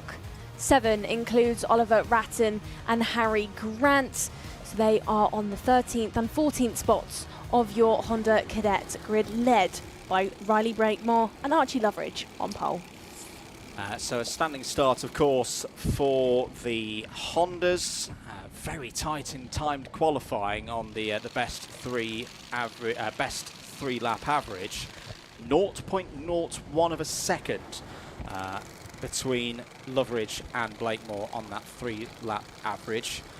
Luke McGall, a huge chasm of a further 900ths back in 3rd place. Keep an eye on those 2 MJR Racing prepared machines of Ronnie Jones and Shailen Srikantan. 4th and 5th on the grid for this one, but they were very quick yesterday as a pair in free practice. But this is a different story, of course. This is the first of 2 heats today for Honda Cadets GX200. A standing start for the drivers down to our right here in the commentary box. Looks like everybody is set to go. There is the last of your 14 runners in this field. Harry Grant. Green flag in the air, ready to go then here at Larkhall for the first heat of the weekend in Honda Cadets GX200. Their second round of the season is 4 lights and out We are racing for 10 minutes plus 1 lap, and it's a solid start from both Loveridge and Blakemore on the front row. They sweep through the first couple of corners and will now prepare for the big stop into turn 4. Are they all going to make it through? It's the number 73 of Loveridge in the lead of this one. Heads into the weekend as championship leader. Second place at the moment is still Riley Blakemore by the looks of things. There is Ronnie Jones, the O-Plate winner from Wilton Mill earlier on in the season. Good stuff from the Hondas. Very big phase of their season, Nicole. It's been a while since we've seen them at Warden Law, but they've got this event this weekend. And then they're in action again next weekend at PFI for a double header. So the start of 3 rounds in the space of just under 2 weeks starts here. Move attempted down the inside for that second position. That's the number 15 of Luke McGall trying to have a go, but doesn't manage to get it stuck. Going to the final corner, Ronnie Jones going down the inside now. That's your O-Plate driver and your driver of the day from the round at Warden Law. Jumping into third position now, chasing down Riley Blakemore. As now by eye, Andrew, the rain looks like it's falling down heavily again. So conditions for these drivers maybe will start to change, and maybe some of them will start to experience some spray, especially in that mid-pack section where you can see the likes of Aidan Donnelly and Jack Cope just fighting it out. Down the back straight they go then, and it is really a 5-kart train for that race lead. Loveridge leads from Blakemore. Ronnie Jones is getting all involved, trying to push forward ahead of Blakemore, clips the curb but doesn't make anything stick. Luke McGall looking like he's got some pace there in P4. Archie Cannon there now as well, the S plate trying to push ahead, and Carl Kerr driving round in this train as well. Yes plate then tries to go down the inside at turn number 8, but doesn't get the momentum.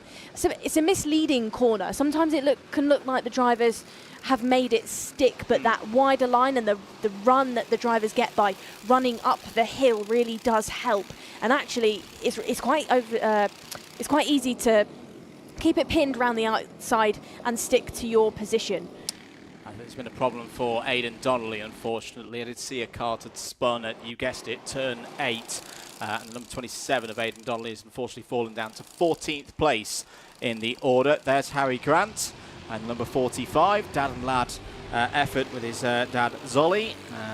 So one of our winners of the Wera Tools Excellence Awards. That's for the off-track efforts. And once again, nominations for that one. If you've got a good story around the paddock, a good story of endeavour, and someone off track going the extra mile, do get those nominations in. Keep your eyes peeled for details of those nominations opening on your social media accounts. After the weekend, the prize, a big brand new set of Wera Tools from our championship partners, and I can say that one went down very well for Zolly and the privateer effort. That was of course from achieving a first top 5 at Warden Law. Carl Kerr, fastest lap of the race so far. This has been a good drive from Kerr so far, up to P5. That's a gain of 2 positions. Likewise, Elliot Bourke is on the move.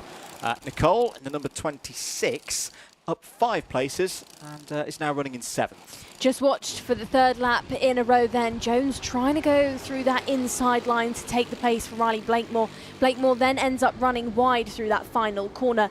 Blakemore just continuing to run a higher minimum speed, and that's why you don't see Ronnie Jones get into that 2nd position yet, because that tighter line where you slide just doesn't carry the right amount of momentum. Going into the final corner then, will Ronnie Jones manage to figure it out and manage to keep his minimum up to overtake Blakemore? We will find out, but now he looks like he's under threat from Luke McGall and Kyle Kerr, who has put in your fastest lap now, looking quick as well as we go into turn number 9.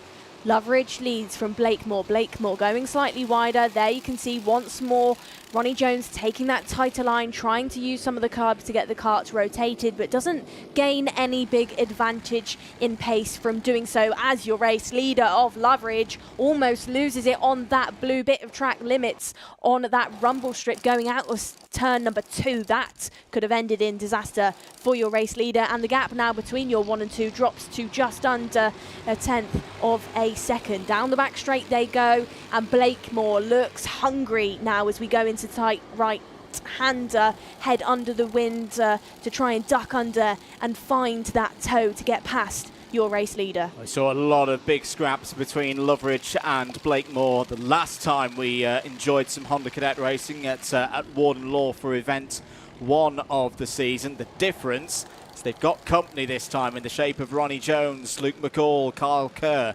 All of these drivers had to wait for the final to really get in the mix. As here's a move down the inside. That's a beautiful move from Riley Blakemore to take the race lead away from Archie Loveridge. Loveridge comes back, though, down the inside, side by side, wheel to wheel, out of the final corner.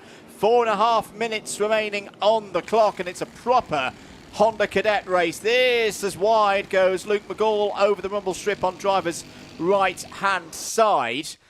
This circuit that produces great racing in Honda Cadet, we saw it last year.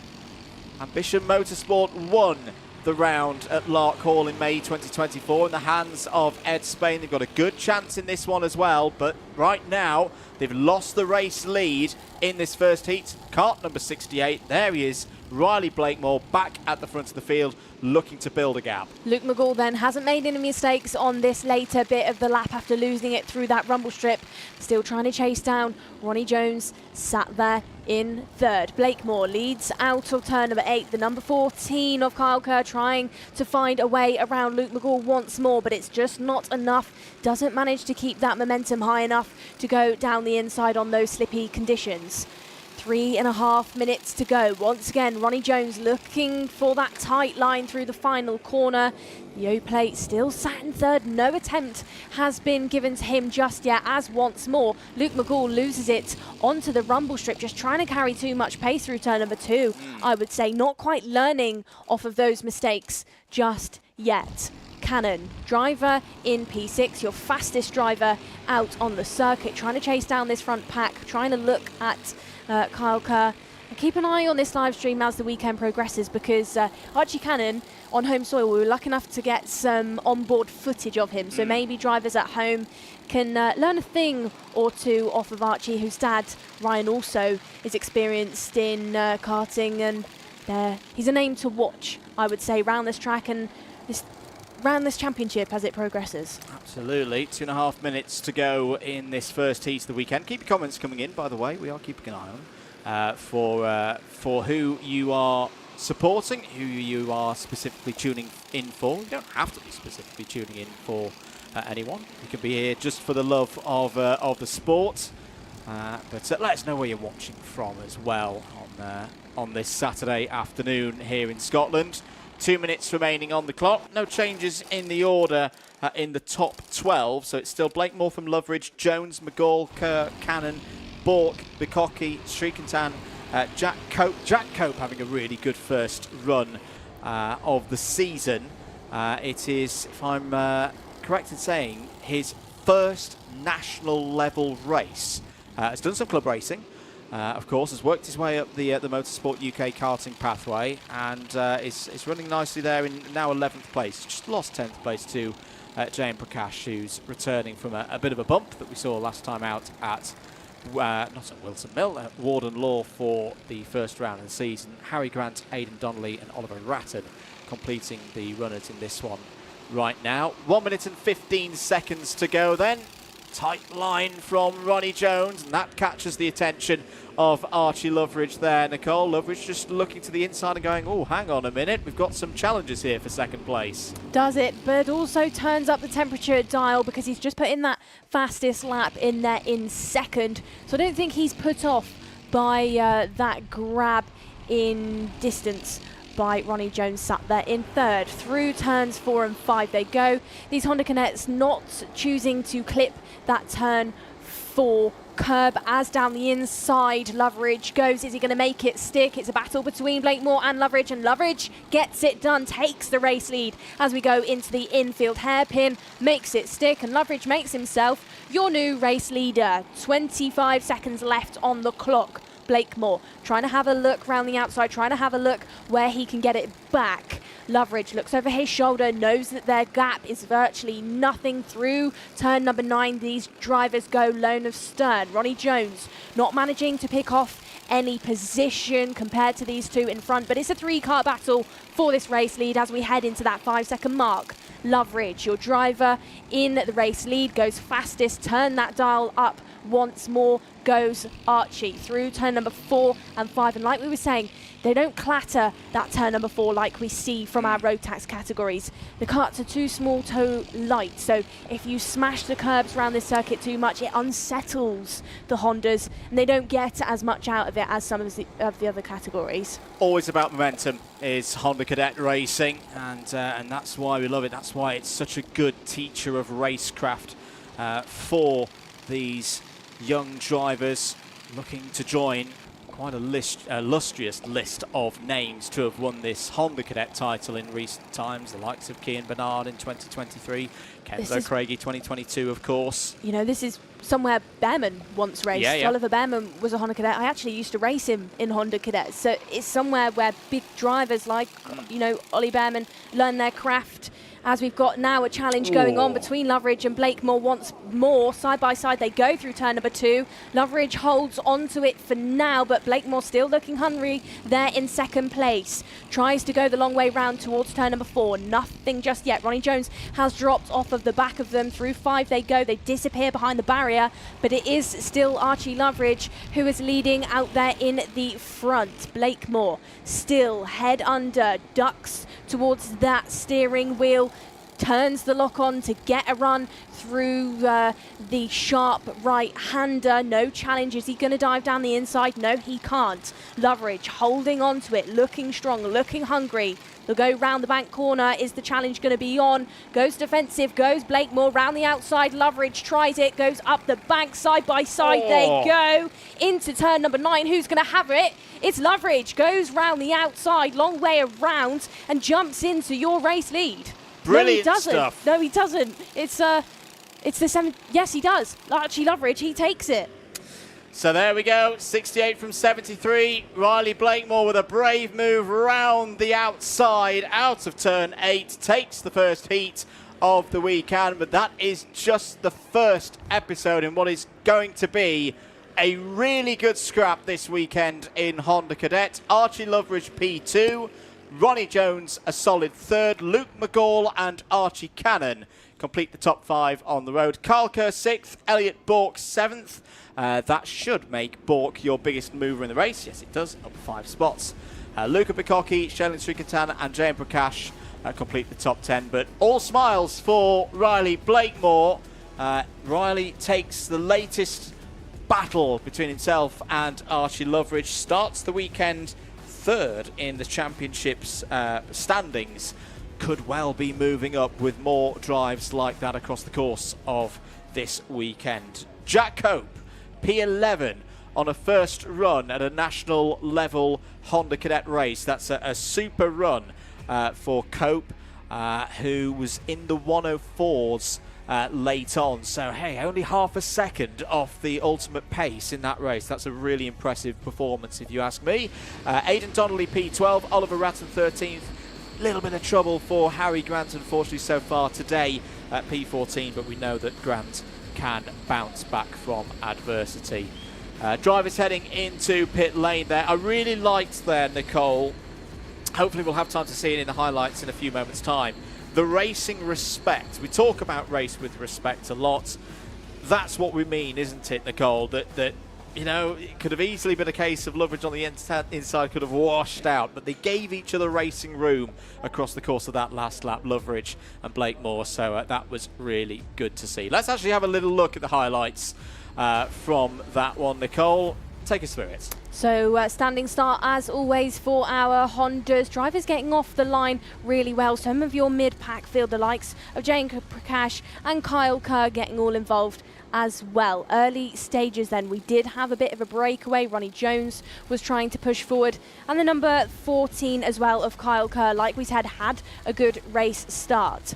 Pinch point in that mid-section through that turn number 8, where is some dry rubber down. Drivers just getting spun round like you just saw on your screen. This was the point in the race where drivers did start to light up, and this was the point then where the 68 of Riley Blakemore and the 73 of Archie Loveridge started to be your 1-2 to watch. through the final corner. They were scrapping, they were getting busy. Ronnie Jones tried to get involved, but it wasn't enough. Got side by side through this final corner, and round the outside did Blakemore go, and into turn number 9 he made it stick and ended up as your race winner. Very good indeed there from those two. We will see the Hondas out again this afternoon, of course, for their second heat of the day. Just referring to the timetable, it'll be at 4:40. That one, so do tune in for that if you love your Honda Cadet racing. That of course means we've completed rotation number 1, as I like to call it. All categories here this weekend have raced. After this short break, we'll be back with Junior Rotax.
Welcome back to live coverage. Apologies for a little technical issue there.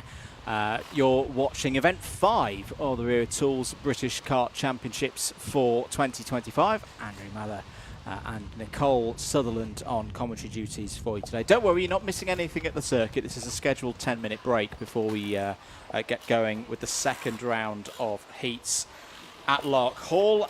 Nicole, we've seen some really interesting racing so far this afternoon through the first round of heats. Every category that we've got here this weekend has had their first sample of these slippery conditions in race trim. What have you made of it so far? Well, it's been interesting and it's been busy, but I think it's going to ramp up a notch now because like you can see in the background, trees are waving around, the wind really has picked up and the rain has stopped. So I would say maybe we're in for a bit of a dry line starting to develop out there on the track, as it looks like for the time being the rain is holding off. So maybe watch that develop as this rotation of heats go on. The first of which will be our junior Rotaxes. We will see them again, but of course different groups this time. In your first group we had the likes of Leon Hasty out there. He took the heat win ahead of the rest of the field by over 5 seconds. Hasty on home soil, one of those ones to watch. We'll turn our attention to groups A versus C for this second rotation of juniors, which includes the likes of Lapper and Matteo Palazzo, who's your fastest junior overall in time qualifying. Indeed. We'll be back shortly with more from Larkhall. Junior Rotax up after this.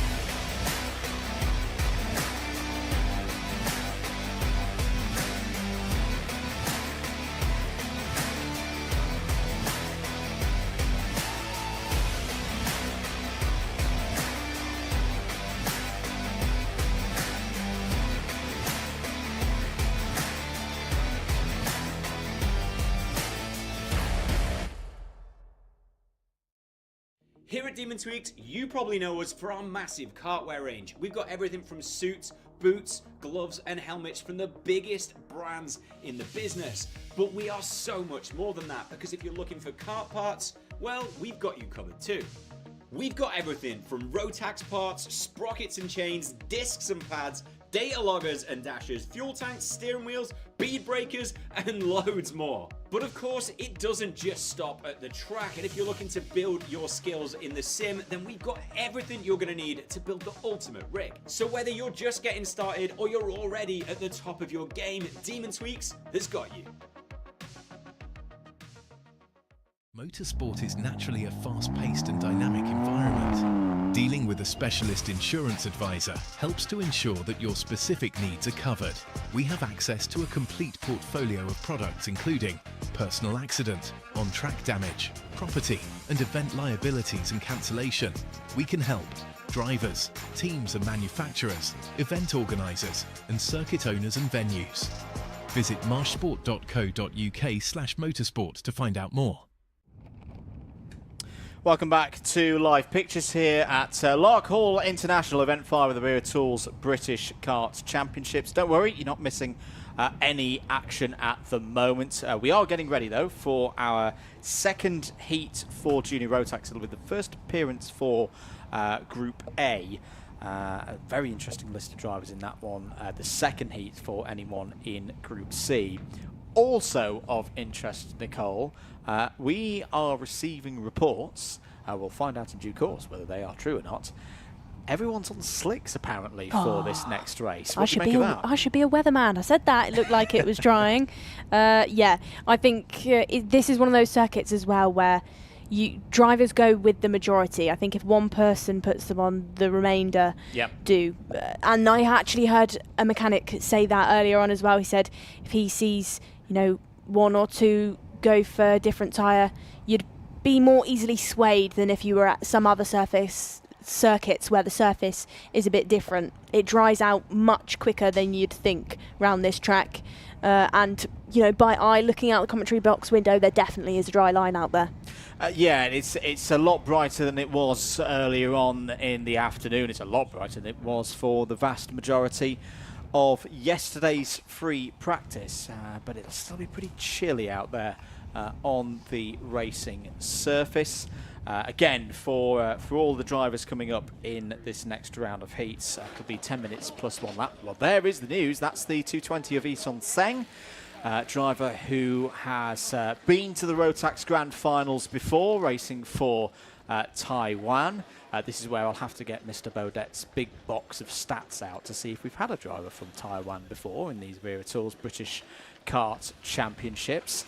Yeah, another international driver sampling this series, and that is definitely slick tyres. And the other thing, Nicole, they will all be brand new slick tyres. They will not have done TQ earlier on. Normally, when it's a dry weekend, we don't see a brand new set of tyres at this stage of the weekend because they'll have done those few laps. So that's going to be an interesting element to keep track of. Let's have another look at an on-board lap. Yesterday, Nicole, you were busy getting the on-boards in. Here's Leon Hasty from free practice. For Kraft, then he heads into turn number 4. Down the straight they go. So turn number 4 on the brakes, clips that curb to get the kart rotated, meets the white line at 5, and then pushes back in once more to tighten things up.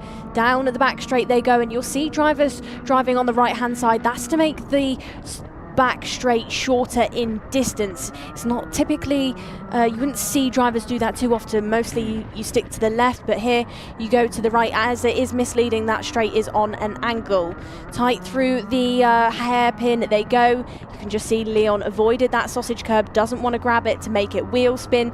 More curb at the banked corner, avoids the curb on the left hand side, and then really does meet the 2 white lines at turn number 9 to set things up in a nice straight line towards that final corner. The rumble strip on the left hand side, on the outside. Once more they avoid. They don't want to wheel spin the rear end and risk losing or dancing around on the back of the kart. Hasty then, one of your drivers that if you're sat at home and you want to pick up some tips about how to conquer this circuit, especially in wet conditions, he is one of those ones to watch. We got lucky that Leon said, yes, I'll put an onboard camera on yesterday. He wasn't worried about anybody having his footage. No, and I think a lot of people know that, whether it's onboard or just watching how from from trackside. He tackles this circuit. There's been a lot of eyes on Hasty so far this weekend. Hasty will not be in this race. Hasty is a Group B driver. So we saw them earlier on in the afternoon. They sit this round out and will have their second race of the day later on in the afternoon. And another slight difference, we often talk about tyre advantage at this stage in a normal set of circumstances where Group C have done a race on their race rubber and Group A haven't. Well, that's completely out of the window now because everybody is on brand new slick Mojo tyres. You see the clear grid instruction has been given to the marshals, so that 282 is going to have to be set down very, very quickly here. I think there's a few frantic moments for the drivers and teams to be ready. I would say this last minute tyre change has been very last minute, because you could just see drivers, being a bit frantic, jumping into the seats, and mechanics there as well were doing those last minute pressure adjustments. I'd say it's been a bit of a rush there in the tyre bay. We haven't got eyes on in there, but by the kind of body language of some of the mechanics, I'd say it's been a bit last minute out there. Absolutely. There's Albie Lapper on your screens. We'll start second in this race. William Archer directly behind Ryan Gandour. So a couple of KR Sport drivers looking to fly through the order in this one. Keep an eye on Cameron Nelson in the background there, and kart number 8 was second here last year in Junior Rotax. What can he do in this first heat for him this weekend? We're ready for it. Heat 2 Junior Rotax is next.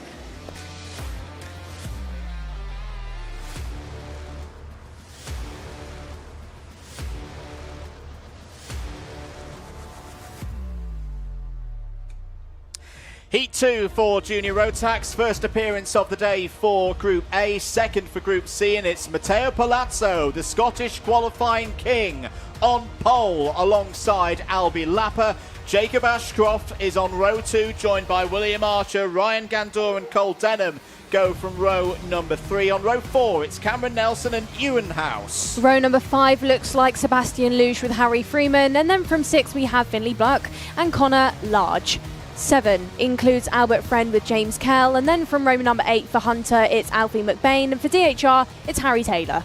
Charlie King and Jensen Chalk on row 9. Benjamin Baker and Cian Bernard start on row 10. Henry Cameron and Sebastian Clark on row 11.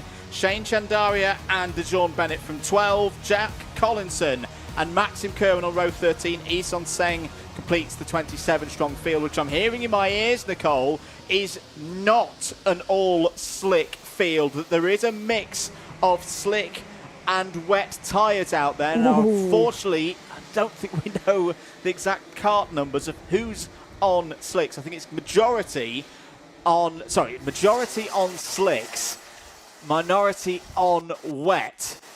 If there was another little rain shower now, a wet tyre might be an inspired choice. So this is what I enjoy, a split tyre race through the field. Well, those are definitely slicks on Matteo Palazzo's rubber. So that's going to be him going from the front of the field.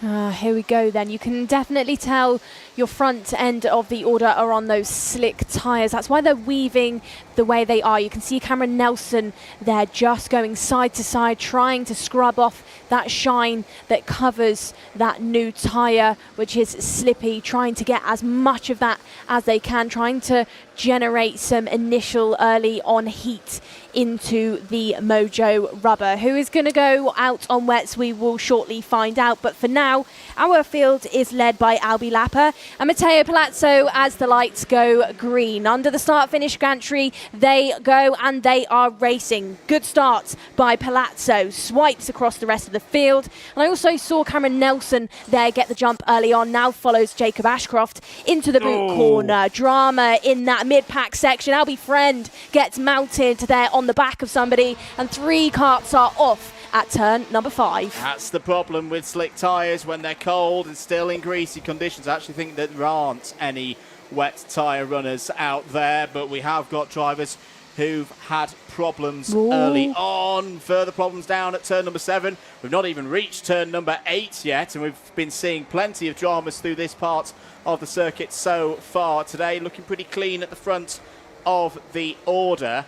9 minutes of this race to go. We'll count them through at the end of this first lap. It's going to be Palazzo still in the lead, but for how much longer? Because Jacob Ashcroft's on the move. Ashcroft's got through. The reigning Rotax Grand Finals champion, the man to beat so far this season in the juniors. The championship leader has got through. This is a good race, a good opportunity for Jacob Ashcroft to get that form going. Had a tough weekend at Dunk as well. Had to fight hard to get points, further points on the board. Cole Denham is one to watch in this race as well. Nicole there in the 262, the second of the DHRs. Another Scottish driver, knows this place well. It's going to be looking to break through past Palazzo in the early stages of this race. Denham then, a driver that's been having success in the Rotax Euro Trophy, out there in third place, chasing down the KR of Palazzo. He's got Albie Lapper shortly behind for company, and then we have William Archer, Ryan Gandor and Cameron Nelson. Nelson, your Dunk as well winner, your driver that finished second here in the final last year, looking for another point scoring trophy hunting weekend here, but in Scotland.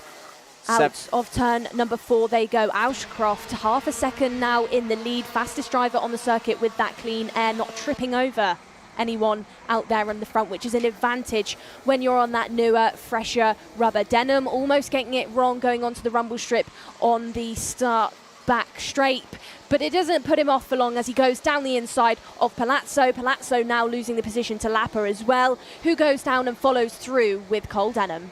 Good stuff there from Cole Denham to get through. William Archer looking to fight back here after difficulties in the first round of heats.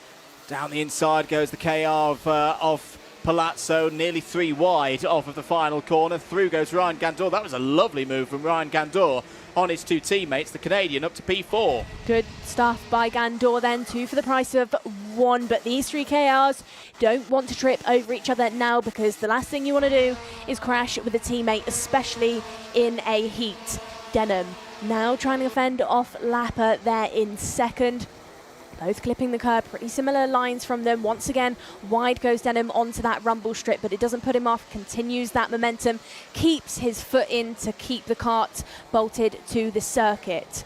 Lapper looks strong in third. I'm actually questioning if maybe he's going to try and follow Denham to chase down your fastest driver of Ashcroft on the circuit, or if he's going to go for an early move and maybe think that he's more confident and that he's quicker than sat in that third position. Battle still rages on between these 3 KRs in that mid-pack section. Gandor, Archer and Palazzo in that 4th, 5th and 6th. Down the inside we have a move. That is Archer making it stick on the Canadian, the 227 in 4th place, and makes it work.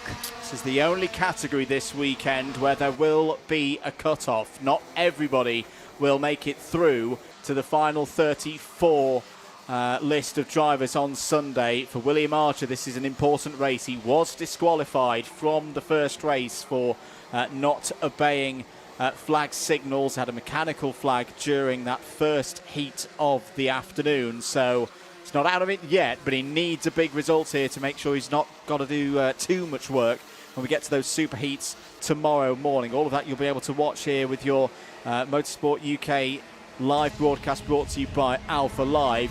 This is a good scrap though. Denham and Lapper 2.5 seconds behind the race leader, but looking for a fight for second place. Under investigation, the latest notification from the race officials.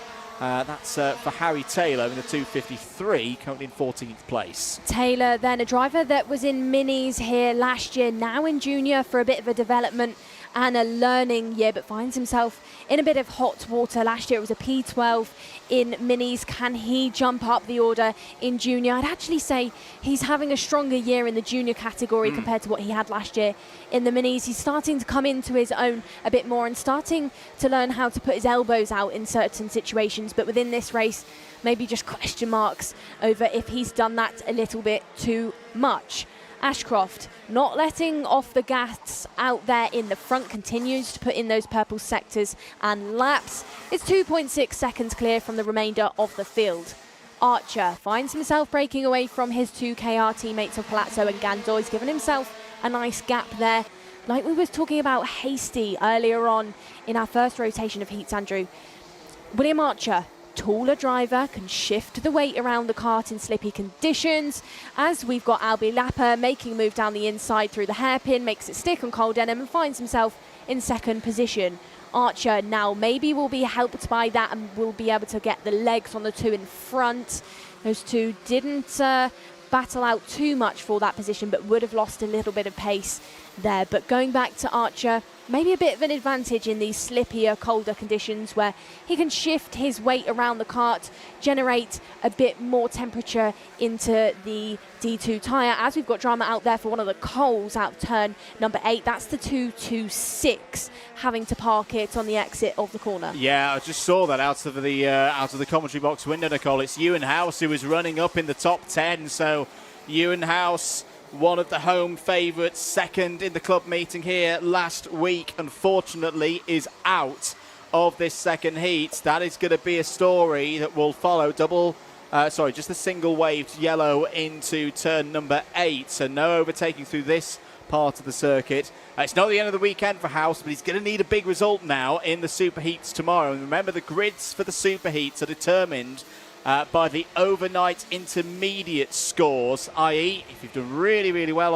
across both heats today, you get a good grid position for your super heat tomorrow morning. Ewan House is going to have to fight from at least or at best the middle of the pack now as a result of that retirement. Still on circuit though, Albie Lapper holding second place ahead of Cole Denham. You can see how tricky it is through that part of the course. But I've got to say, I was really impressed with that move by Lapper. I was about to ask the question, or it was in my mind, Nicole, of like how tricky will overtaking be on the circuit right now, because you've got the dry line and the damp lines. But that move that Lapper did a few laps ago, he made it look like a breeze out there. Oh, is that DeJean Bennett out of the race in the 2:39? Yes, it is.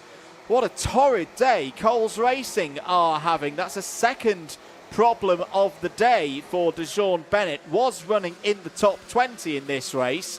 Now that is definitely going to be a driver who needs a big super heat tomorrow morning, Nicole, to make the cut for the final. Absolutely, and now it looks like James Kell is Cole's only hopeful within the remainder of this race. Oh, take that back, because another Cole's okay, that is Dijon. Is that Dijon's kart? Yeah. Okay, I panicked then, thinking I had just jinxed Kell as well, going down the main straight. Move going on then. That's Kell getting overtaken down the inside at turn number 4. That was an ambitious overtake, I would say, by the driver that got it done, but makes it stick nevertheless. Albie Lapper, we saw early drama for him where he got caught out around turn number 5 and mounted on the back of a kart, but finds himself now in P16, charging down his teammate of Connor Large. As we go, is that a full course yellow out there now? So being slowed down by the whole field is Ashcroft.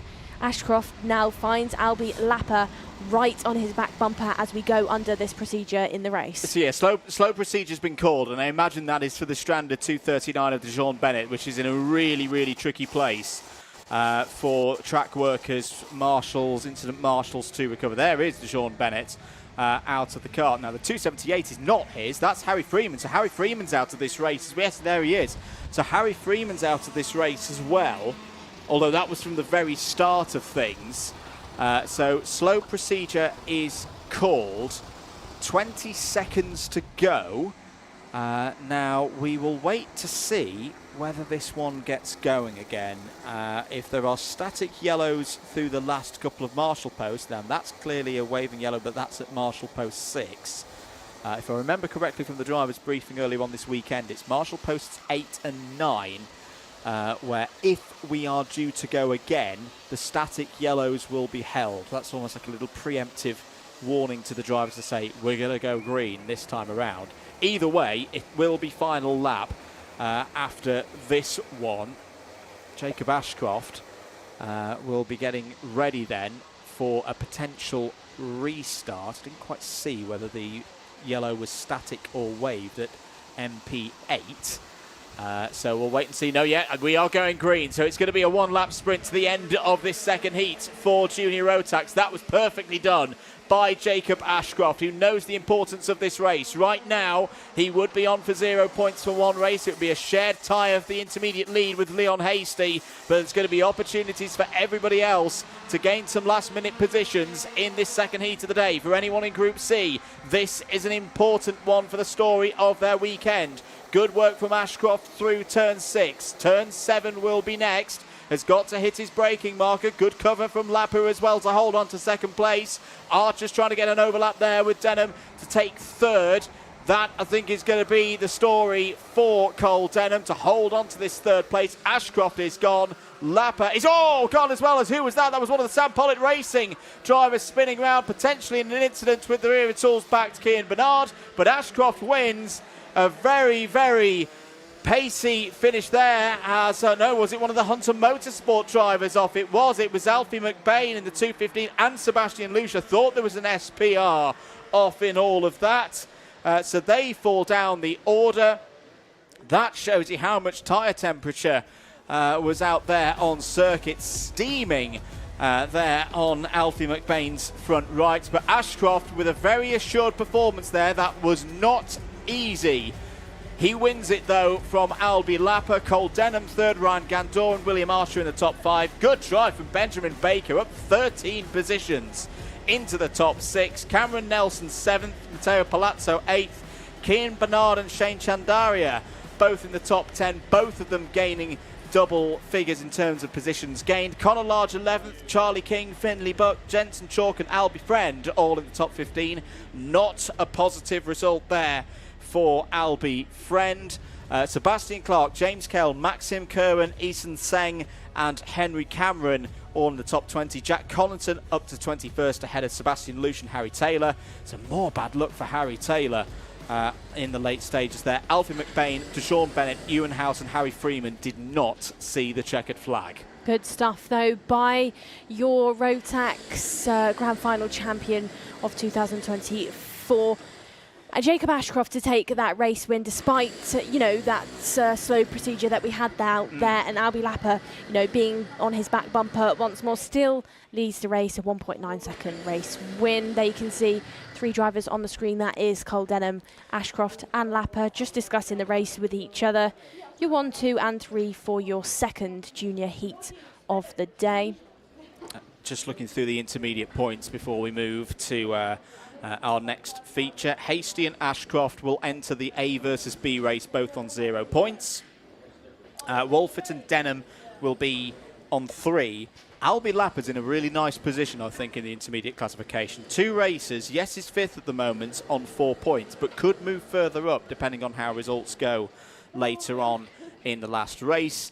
We'll, of course, see that last race at the end of the day. Let's go to our highlights for that second heat in Junior Rotax. Watch out for the orange helmet of Ashcroft off the start here. Got the early line on the inside up to second place as everybody fought for grip on their slick tyres. By turn 7, he'd got the advantage, he'd got the lead. Palazzo losing a couple of spots here as Denham and Lapper fought for second place. The 234 of Benjamin Baker, we said, was on the move, gained 13 positions in that lap. In that race. That was Lapper down the inside of Denham on second watch. Again, a really good move there, Nicole. Absolutely. This was the dangerous bit where Deshaun Bennett, we lost round turn number 2. The kart was parked and all drivers out there on the track actually doing a good job to miss the kart. It's in a bit of a blind spot, so that is why we had those yellows out there. We lost Lush, like you said, Andrew. We lost one of the Hunters as well, round turn number 9. But a bit of a theme so far of the junior racing. The KR boys like to get themselves in a bit of trouble, but trouble with each other out there on the track, which is not what you want to be getting yourself into with teammates. Yeah, a little bit of a repeat of what we saw at Dunk as well. More racing to come here at Larkhall. Senior Rotax up after this.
Here at Demon Tweaks, you probably know us for our massive kartwear range. We've got everything from suits, boots, gloves and helmets from the biggest brands in the business. But we are so much more than that, because if you're looking for kart parts, well, we've got you covered too.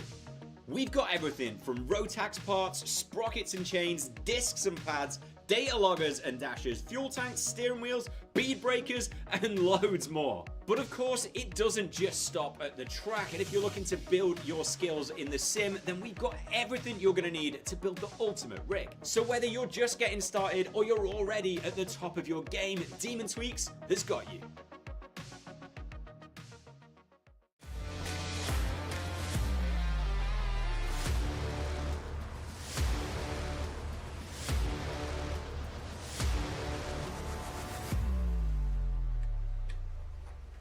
Heat 2 for Senior Rotax. Groups A joining the fray out on circuit. For Group C, this is their second race, and it's Lewis Gilbert on pole position. Matty Hingley alongside on the front row. Jack Lilly and Archie Walker on row number 2.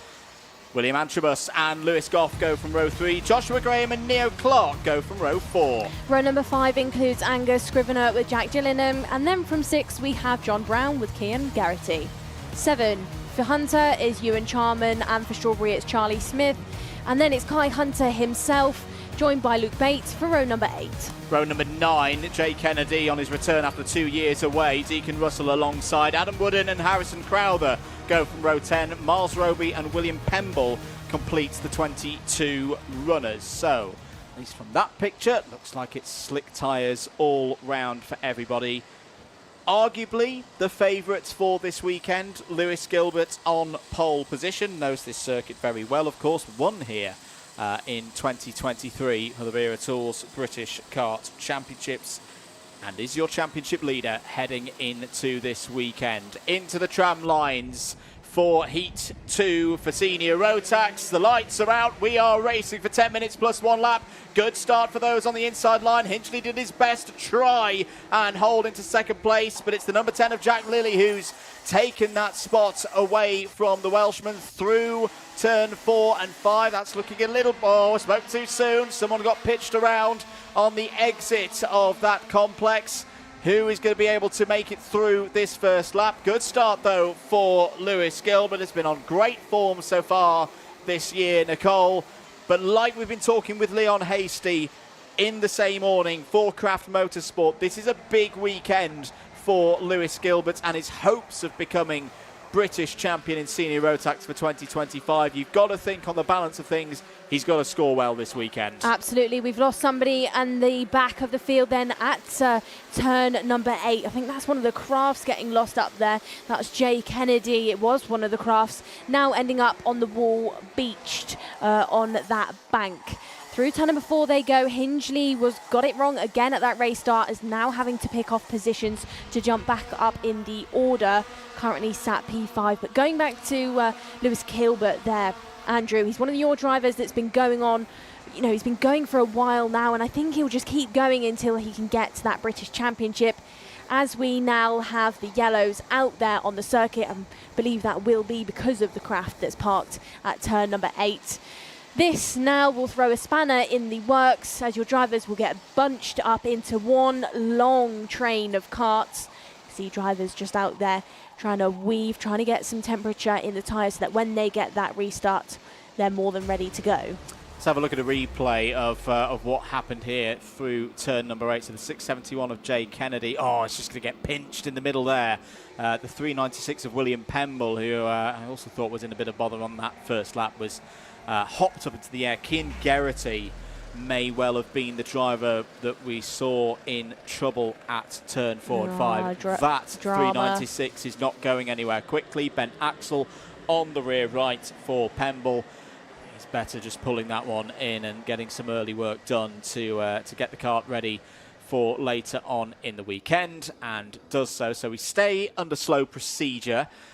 This is, if you're new to it, the effective replacement of what we used to call Battenberg flags. So you won't see the quartered yellow and black flags anymore. It is now the yellow flags plus those bright, luminous yellow boards.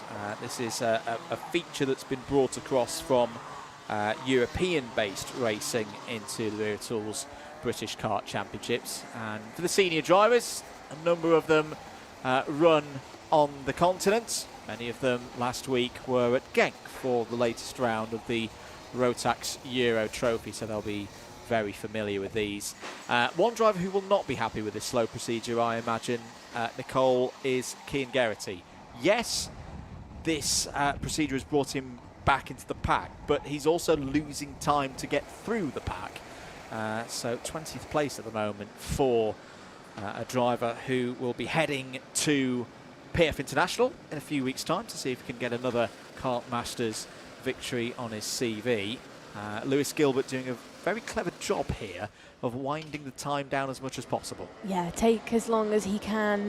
There's Pemble's kart being wheeled away. Then if anything else, it will be tyre preservation as we go green now. Gilbert jumps early ahead of Antrobus. Antrobus had that spectacular win this time last year, but in the junior class, he was matched by Josh Graham, who now sits there in third. One of the most spectacular senior wins we've seen in a long time, as Charlie Smith for Strawberry finds himself broken down there on the start-finish straight.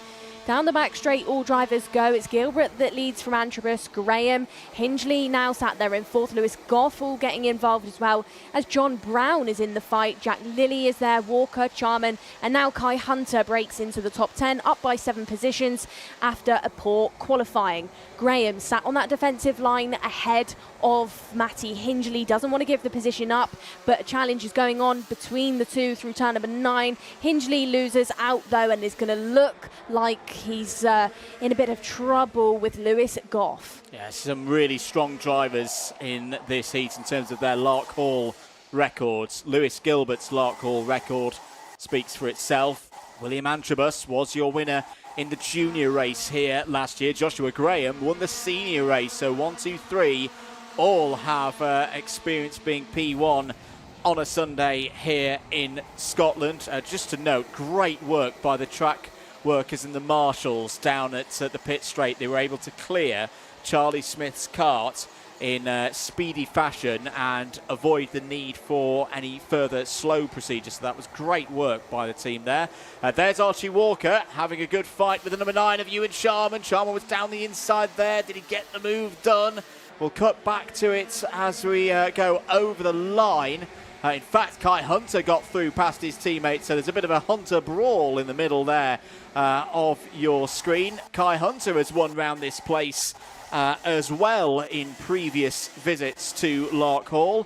Had a bit of a tough qualifying, did Kai, but good progress. Good to see him moving up the order. Has gained 6 places in this race, Nicole. Yeah, Kai, one of the most experienced drivers in the field, matches the likes of Gilbert on skill level. They are two of your drivers to watch as the weekend progresses. But you've got some young guns in there as well, the likes of Lewis Goff, who we just saw on the back of the screen. Challenges going on now through turn number 8. That's Jack Lilly trying to push forward on Matty Hingley's there. John Brown in the fight as well. Graham still sat there in third, chasing down William Antrobus. William Antrobus, though, turns up the temperature, goes fastest, but it's quickly taken away from Cian Geraghty, who we saw was caught out in drama in the early stages, now finds himself 14th overall in the current lineup. Down the back straight they will go. Chasers still continuing. Hingley still trying to pull the pressure onto Lewis Goff for that 4th place, as we've got a 5-kart battle now for that 6th position, led by John Brown, who's deciding to go defensive into the infield hairpin. Battle for the lead, Gilbert versus Antrobus, and this is the first time really that we've seen William Antrobus in this position in the senior category. We often talk about it when drivers move up from junior to senior. The technical platform underneath them, pretty similar. Of course, the seniors have got a bit more power than the juniors, but it's the racecraft that drivers who've been very successful at the junior level sometimes just need a few months, a few races, as William Antrobus gives us a wave. Well, he's in this battle for the lead, but he's always the relaxed, fun-loving driver is William Antrobus. But this is good to see. I think he's learned his lessons. He's had those first couple of rounds where the seniors, you know, the likes of your Gilberts, your Hunters, your Higgins, they see the new boys coming through and go, right, you need to be put in your place, young William Antrobus. But then they start to pull moves like that down the inside for the lead. William Antrobus takes P1 from Lewis Gilbert with 2 minutes to go, and this is what we mean.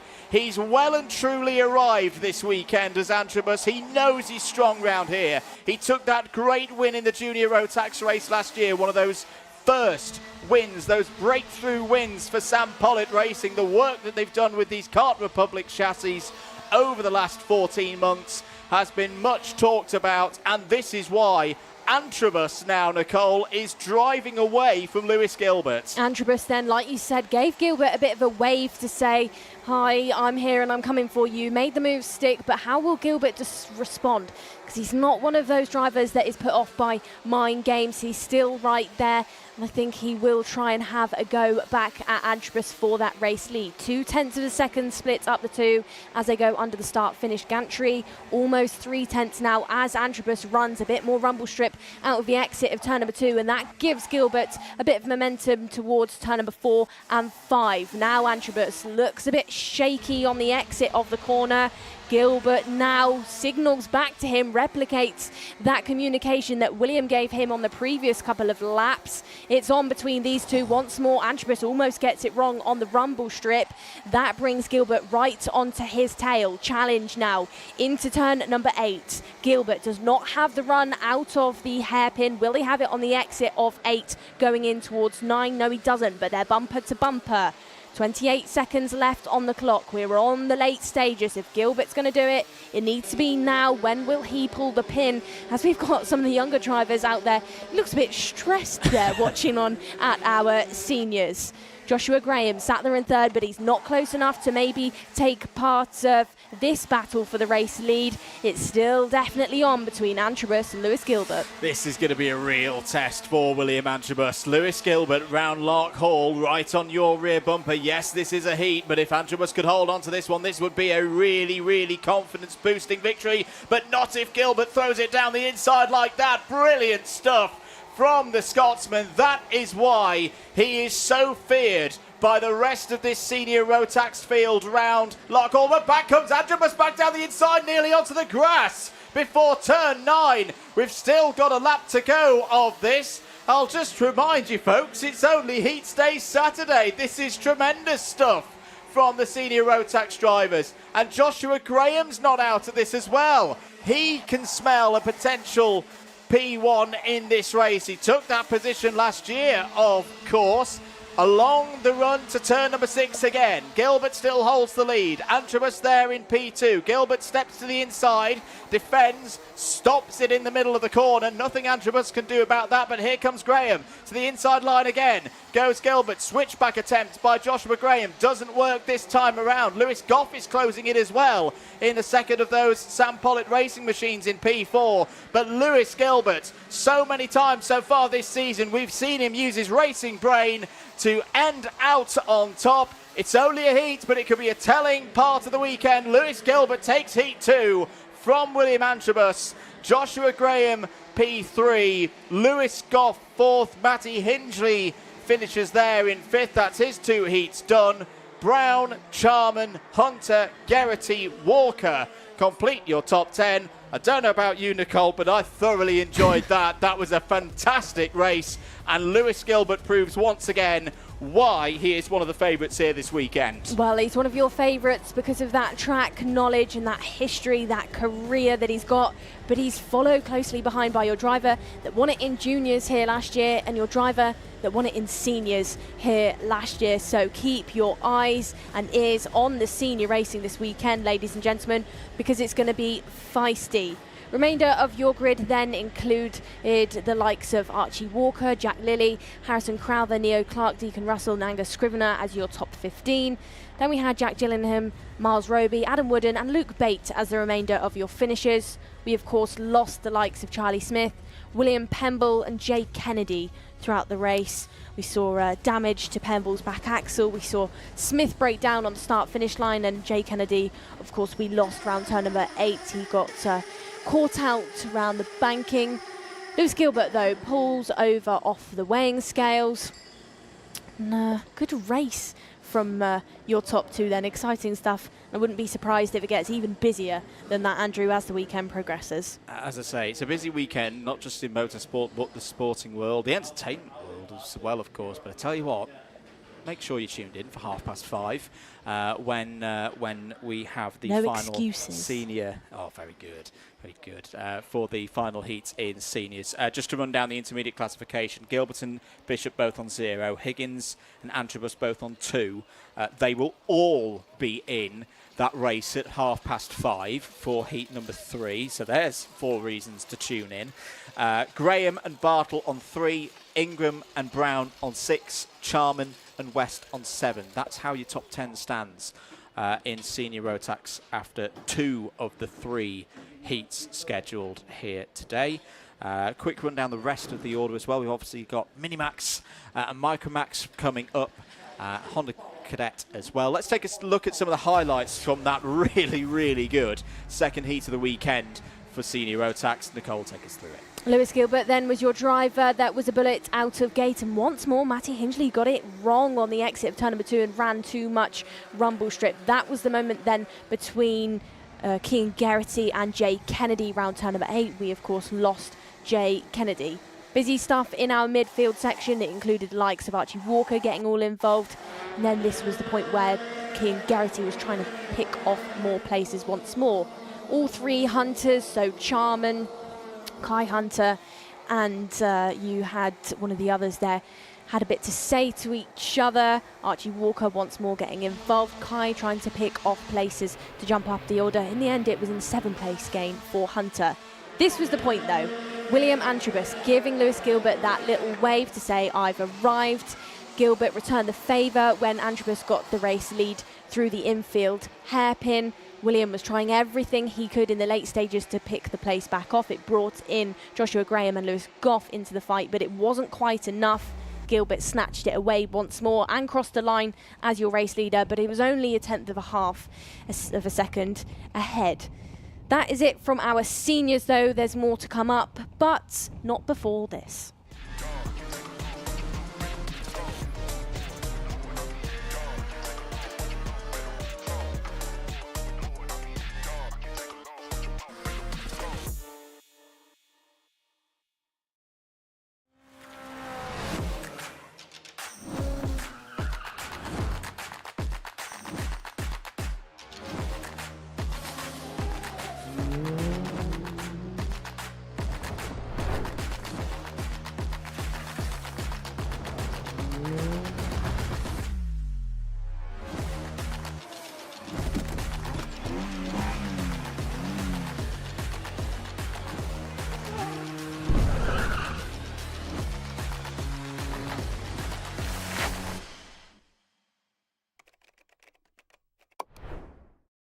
Motorsport is naturally a fast-paced and dynamic environment. Dealing with a specialist insurance advisor helps to ensure that your specific needs are covered.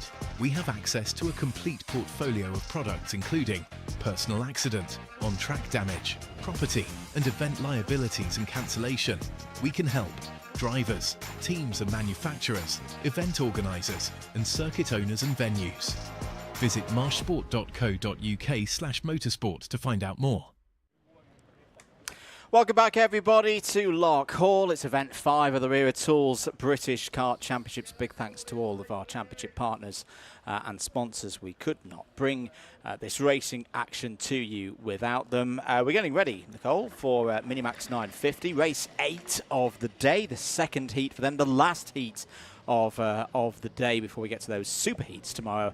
This is going to be a good one. Absolutely is. We already saw drama from our minis, so expect similar story as this one unfolds. We have the 147 there on your screen. That's Ryan White, driver who's won a British Championship previously in Honda Cadets, but now finds himself in one of the most competitive grids, of course, our minis. It gets busy, it gets exciting. And he will line up alongside Emerson McAndrew-Uren, who took the final win here last year, who took the final win in Dunk as well. So expect spectacular things from our minis. There's Leo Livings just giving that last minute handshake to his mechanic. There in the back of your order, that's Austin Oman, a driver who was successful here in the micro class took a final win, but maybe hasn't stepped into this weekend right on the correct foot, finds himself on the 12th row of your grid. If you don't want to hear the results of heat number 1 for these young drivers, close your ears now. Ryan White was your race winner ahead of Alfie Mayer, Emerson McAndrew-Uren 3rd, Joshua Griffin 4th, Josh Cormack 5th. This is a single grid of Minimax runners, so there's no groups A, B, C and sitting out of heat. So everybody in this race, this is their second heat. They're all on slick tyres, of course. Green light at the end of the pre-grid means we're ready for it. Minimax is up next.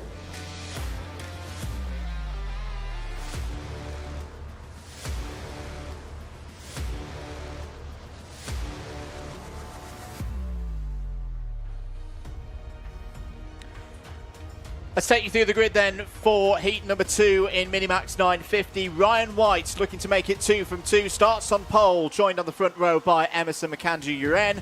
Alfie Walker and Oliver Spencer start on row 2. They'll be ahead of Joshua Griffin and Max Jolly on row 3. On row 4, Nelson Taylor and Maximilian Eberhardt. Row number 5 includes Alfie Mayer and Arthur Farrow, and from 6 we have Lucian Smith with Riley Murrow.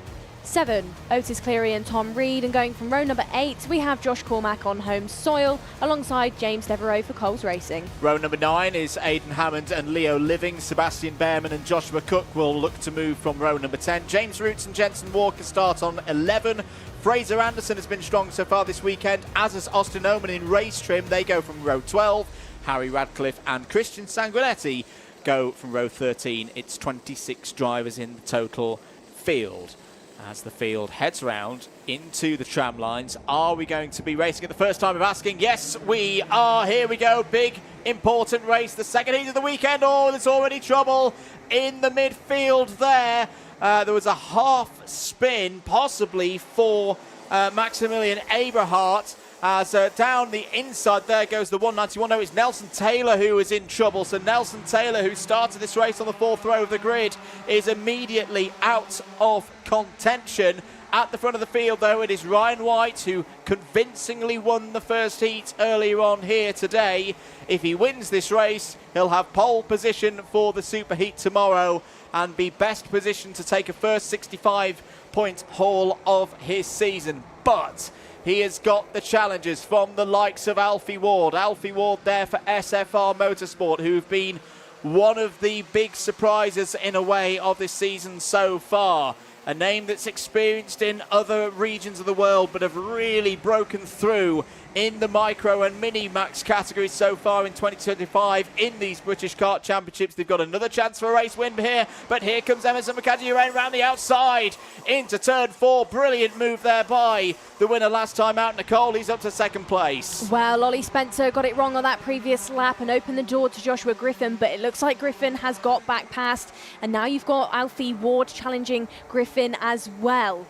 At the front of your field, though, challenge for your race lead. Emerson McAndrew-Uren gets it absolutely spot on and takes the position away from Ryan White. Ryan White, then, for the first time within racing, has been challenged and has lost that lead. Mid-pack battle now. That's Griffin getting past Alfie Ward for that 4th place. Through turn number 9, they will go. And Griffin looking strong in these next couple of laps. Spencer on the tail of Ryan White in that 3rd position. Then it is Griffin in 4th, Max Eberhardt in 5th, and Alfie Ward in 6th place, as you've really got a long snake of karts heading towards turn number 5, then for that mid-pack section. Emerson looks over his shoulder to Ryan White, who absolutely replicates what Emerson has just done, who looks behind him to Ollie Spencer. 3 karts head into that 2nd sector. All drivers trying to break away from the likes of Griffin, Eberhardt and Alfie Ward in 4th, 5th and 6th. Drivers now trying to run that rumble strip to get the rev up, carry that minimum speed, as we are now in dry conditions, and everybody out there running those slick tyres. Emerson, though, in the race lead, is not looking like he's breaking away just yet. He's going to have to be patient. He's going to have to get these corners correct if he wants to shake Ryan White off his tail. He is, but he's got a good amount of experience at this level. There'll be a bit of race management for everybody to deal with at this stage. A quick reminder as well, the intermediate points for a race win, 0. 2 for second place, 3 for third. So as things stand, Ryan White would still be on pole position for the superheats tomorrow, virtue of a first and a second in this race. That would be 2 points. It's a 1 point advantage over your race leader in this second heat for Emerson McAndrew-Wren, but that may change the scenario because Spencer down the inside takes second place away from White. That promotes Spencer up the order a little bit as there's a defensive move there from the 115 of Alfie Mayer going wheel to wheel with Josh Cormack. Mayer just catches the grass and will lose out to one of the home favourites. Maximilian Eberhardt is flying through the order as well, having a really good run so far in this race. So things change as we say. It's now 3 points apiece for McAndrew-Wren and for White. This is where we then go back to timed qualifying performance. That acts as the tiebreaker. So Ryan White again holds the most narrow of margins through this part of the competition. But he's now got more trouble in the shape of Joshua Griffin. It's a bit of a global karting sandwich at the moment for Ryan White. Is Griffin going to have a look down the inside? Well, he definitely had a look, but he didn't pull the pin on making the move there. Griffin remains in 4th place. Clever by Griffin then. He just knew that he didn't have the legs to make it stick and probably would have found himself in a bit of trouble. 7/10 split, Emerson and Oliver there for that first and second as Ryan White looks down the inside at Ollie Spencer, overcooks it, doesn't hold the brake, slides to the outside of the corner and gives the position back. In your background then we've got Max Jolly having a bit of a busy race so far. He's quite far down the order now is Jolly, finds himself in that midfield section. He's in just inside the top 10.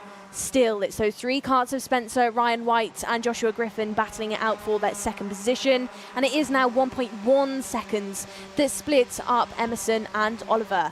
Let's focus back on these top 3 then as they head out of the hairpin. Griffin has picked off that position to Ryan White once more. Looks like he's trying to suss out Oliver Spencer there for that second.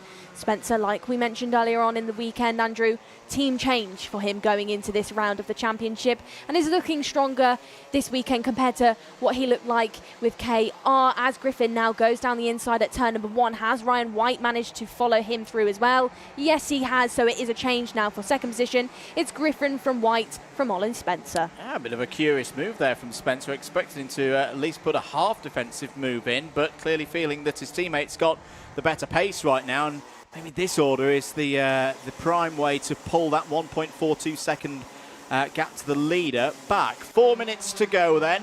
Who's your biggest mover in this race? There's quite a few good chargers through the field. Tom Reed's up to 5th place. That's a gain of 9 for the number 10 seed from last year. We'll come back to that because there's all sorts going on here in the middle of the pack as Max Jolly 4 wide off of turn number 7. Thankfully that got itself resolved by the time they get down to turn number 8. The 161 of Fraser Anderson, the privateer, is right in the middle of all of that. Austin Oman's coming through as well in the blue and orange helmet.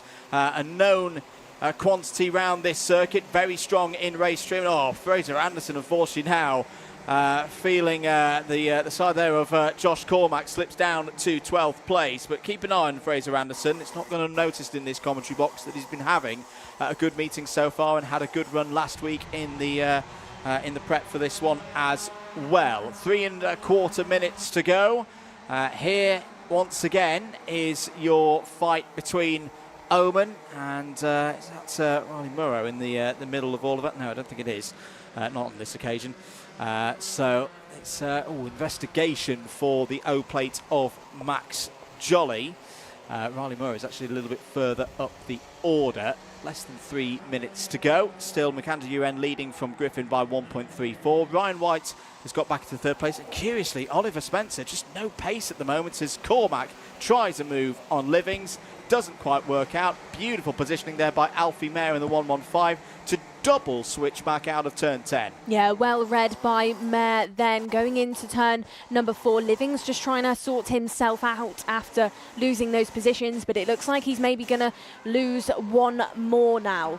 Through the hairpin section, all the drivers go. Livings still looking a bit confused there, trying to defend from Roots, but needs to just settle down because he's definitely losing some pace out there and looks a bit unnerved, looks a bit shaken up. Through they go though, through that second sector. drivers now. Has Livings calmed down? I'm not sure, but the drivers behind him definitely has. In the background then, the drivers that are getting all involved with each other, you've got Abrahart, Harry Radcliffe, James Root, Sebastian Behrman, who of course has had a team change this weekend, and Otis Cleary having words with each other in the back part of your field. Still though, out there in the front, Emerson McAndrew-Uren leads by 1.2 seconds from Joshua Griffin, who's just gone fastest. Ryan White still on his tail and pulling around Ollie Spencer. But those 4 drivers out there, limited trouble for them all within the race as we hit that 1 minute 20 mark. Bit of water on the tyres there for Nelson Taylor, who gets a position back on Maximilian Abrahart. Both of those drivers unfortunately down towards the back of the field on this occasion. There's the 183 of Alfie Ward finding a way through past Joshua Cook. Max Jolly in there as well. Max Jolly seems to be absolutely everywhere in this race. Austin Owen trying to go for one round the outside, finds himself on the curb, but sticks to the inside by turn 1. That's Owen up another position, up into 9th place now. 2 laps to go maybe on this one. It'll be tight to see whether the race leaders get over the line with time still remaining on the board. There are your race leaders. McAndrew-Uren from Griffin from White. Warning now for Max Jolly, who has got good speed around this circuit. Was very impressive in Micromax last year. 16 places potentially for Oman, 15 right now, but is he going to pick off Cook? Drops 2 though, Andrew. As I said it, commentator's curse. I said, can he make it 16? And now he's reduced it to 13. Well, it's still been a very good go from Austin Owen, and shows that he's still a factor in this this weekend. He had a decent run last time out at Dunk as well, a couple of 3rd places in the championship point awarding stages, but everywhere you look in this race there are overtakes happening up and down the field. Last lap ball did not get called that time around, so it's 2 to go for this second heat of the day for Minimax 950. Ryan White, by the way, is still holding on to pole position for the super heat. That gap he's got over Ollie Spencer is key. That's another move from Owen down the inside of Josh Cormack, this time for P9. A swap between the teammates there. Owen defends into the next corner. Cormack's going to try and switch it back here, and will switch it back here. Lovely stuff from Josh Cormack. Owen again tries to throw it down the inside. That's going to put him into the clutches of Alfie Mayer potentially. We are on the final lap. It's not done at all yet for these drivers. They know every single point is going to count in the intermediate classification here this afternoon. This is all to set positions on the grid for the super heats tomorrow. There is your driver at the moment looking at pole position for that super heat. Ryan White just needs to bring it to a close, and he's going to share the front row with this young man. Emerson McAndrew-Uren has had some ups and downs so far this season. He finished Dunk as well, definitely on the up with that round win, and he's continued that form here at Larkhall. It's not P1, but P2 will do for one of the championship contenders. Emerson McAndrew-Uren takes heat number 2. Joshua Griffin, 2nd place, shows again he's got continuing good form from the club round last week. White will be on pole for the super heat tomorrow with that 3rd place. Oliver Spencer, solid points, P4, but maybe a bit of setup work to do there, Nicole. Limited amount of dry running so far this weekend, and that drop in pace in the middle of the race I think will be a bit of a concern. Yeah, absolutely. But the story of that one, another heat win this year for Emerson McAndrew-Uren. He's adding up the tallies. He's adding to his confidence level as well. He's had success out in Europe. He's had success in the UK and within this championship. He was your winner at Dunk as well, and he's looking like he could be on the charge this weekend. But of course, he's got the likes of Joshua Griffin right behind him to think about, and Ryan White, who, like you said, Andrew, looks like he will be starting alongside for those super heats as we go into the remainder of the racing tomorrow. Rest of your field then, from 10th place onwards, we had Oman go up 14 places to round out your top 10. Then we had Cormac, Alfie Mayer, Arthur Farrow, Harry Radcliffe, Jensen Walker, Leo Livings, James Roots, Otis Cleary, Aidan Hammond and Christian Sanguinetti as your top 20. James Devereaux, Maximilian Abrahart, Sebastian Behrman, Nelson Taylor and Fraser Anderson as your top 25. And then we lost Lucian Smith down in the order as well. Smith just not having a good day of racing here at Larkhall. He's a driver, you know, he's got good pace, he's got relatively good racecraft, but just bad luck, I'd say, so far in the heats. And that happens sometimes. You can't have perfect days or good days every day at the track. What we'll say, bad day at the track, always better than a day in the office. So for Lucian Smith, hopefully we'll be able to build up the results tomorrow. Everybody goes through, we should remember as well. There's no threat of a cut-off for Minimax here this weekend. So it is possible when you get to those longer races later on in the weekend, even if you've had a bad Saturday, even if you've had a bad super heat, you can still come back through. But Emerson McAndrew and Joshua Griffin having a little chat there. Two drivers who have both been to the Rotax Grand Finals, of course. You can tell that by their attire. Let's have a look at some of the highlights then from that second heat of the day for Minimax 950. Solid start for Ryan White from pole position on the quest for a second heat victory of the day. Problems in the early stages though, Nicole, for the 191 of Nelson Taylor. Absolutely. It looked like it was going to be early problems for Emerson McAndrew who got challenged, but then he snatched that race lead from Ryan White and fixed some early on discombobulation, maybe we could call it. Ryan White got out of sorts, got overtaken by Oliver Spencer. Later on, he snatched the position back, and then this was the stage in the race where our mid-pack really got involved with each other. Leo Livings was looking a bit aggressive and frustrated out there. Joshua Cook was having to defend. Down the inside was going Pharaoh. He made a move stick early on, and then Max Jolly at one stage in the race, Jolly was sort of everywhere. Did get put under investigation, then was given a warning flag, but thus far no penalty being given to our O-plates. Emerson, though, adds to his tally once more, and it's another heat win for the driver from DHR. Quick run down the IC before we move to Micromax. So White and McAndrew both on 3 points. Griffin on 6, Reed on 12, Mayer 14, Ward 15, Cormac 16, Jolly 19, Owen 23 and Cook 24. So as things stand, provisionally, those would be your first 5 rows for the superheat tomorrow. Of particular note, I will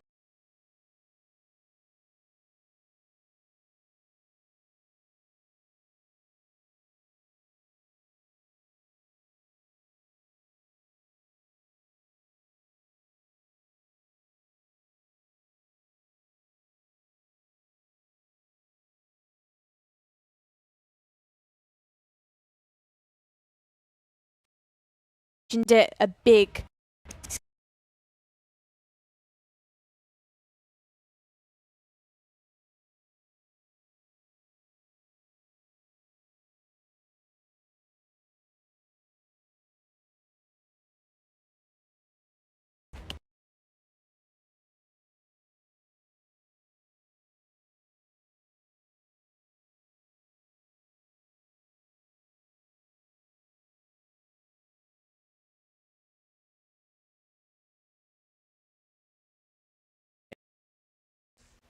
of course, Micromax, as we mentioned, will be up next. Honda Cadet, their second heat later on today as well, and then those third heats of the day, second heats for the participants in them for junior Rotax and senior Rotax. The field as well will be back tomorrow for the super heats. If you want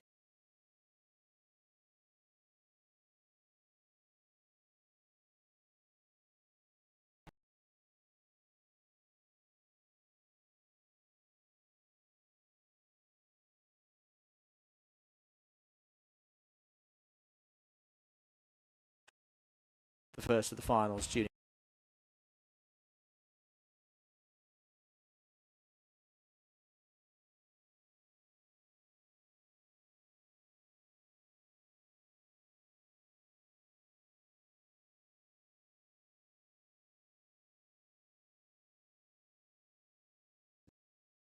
Very, very busy weekend for the team.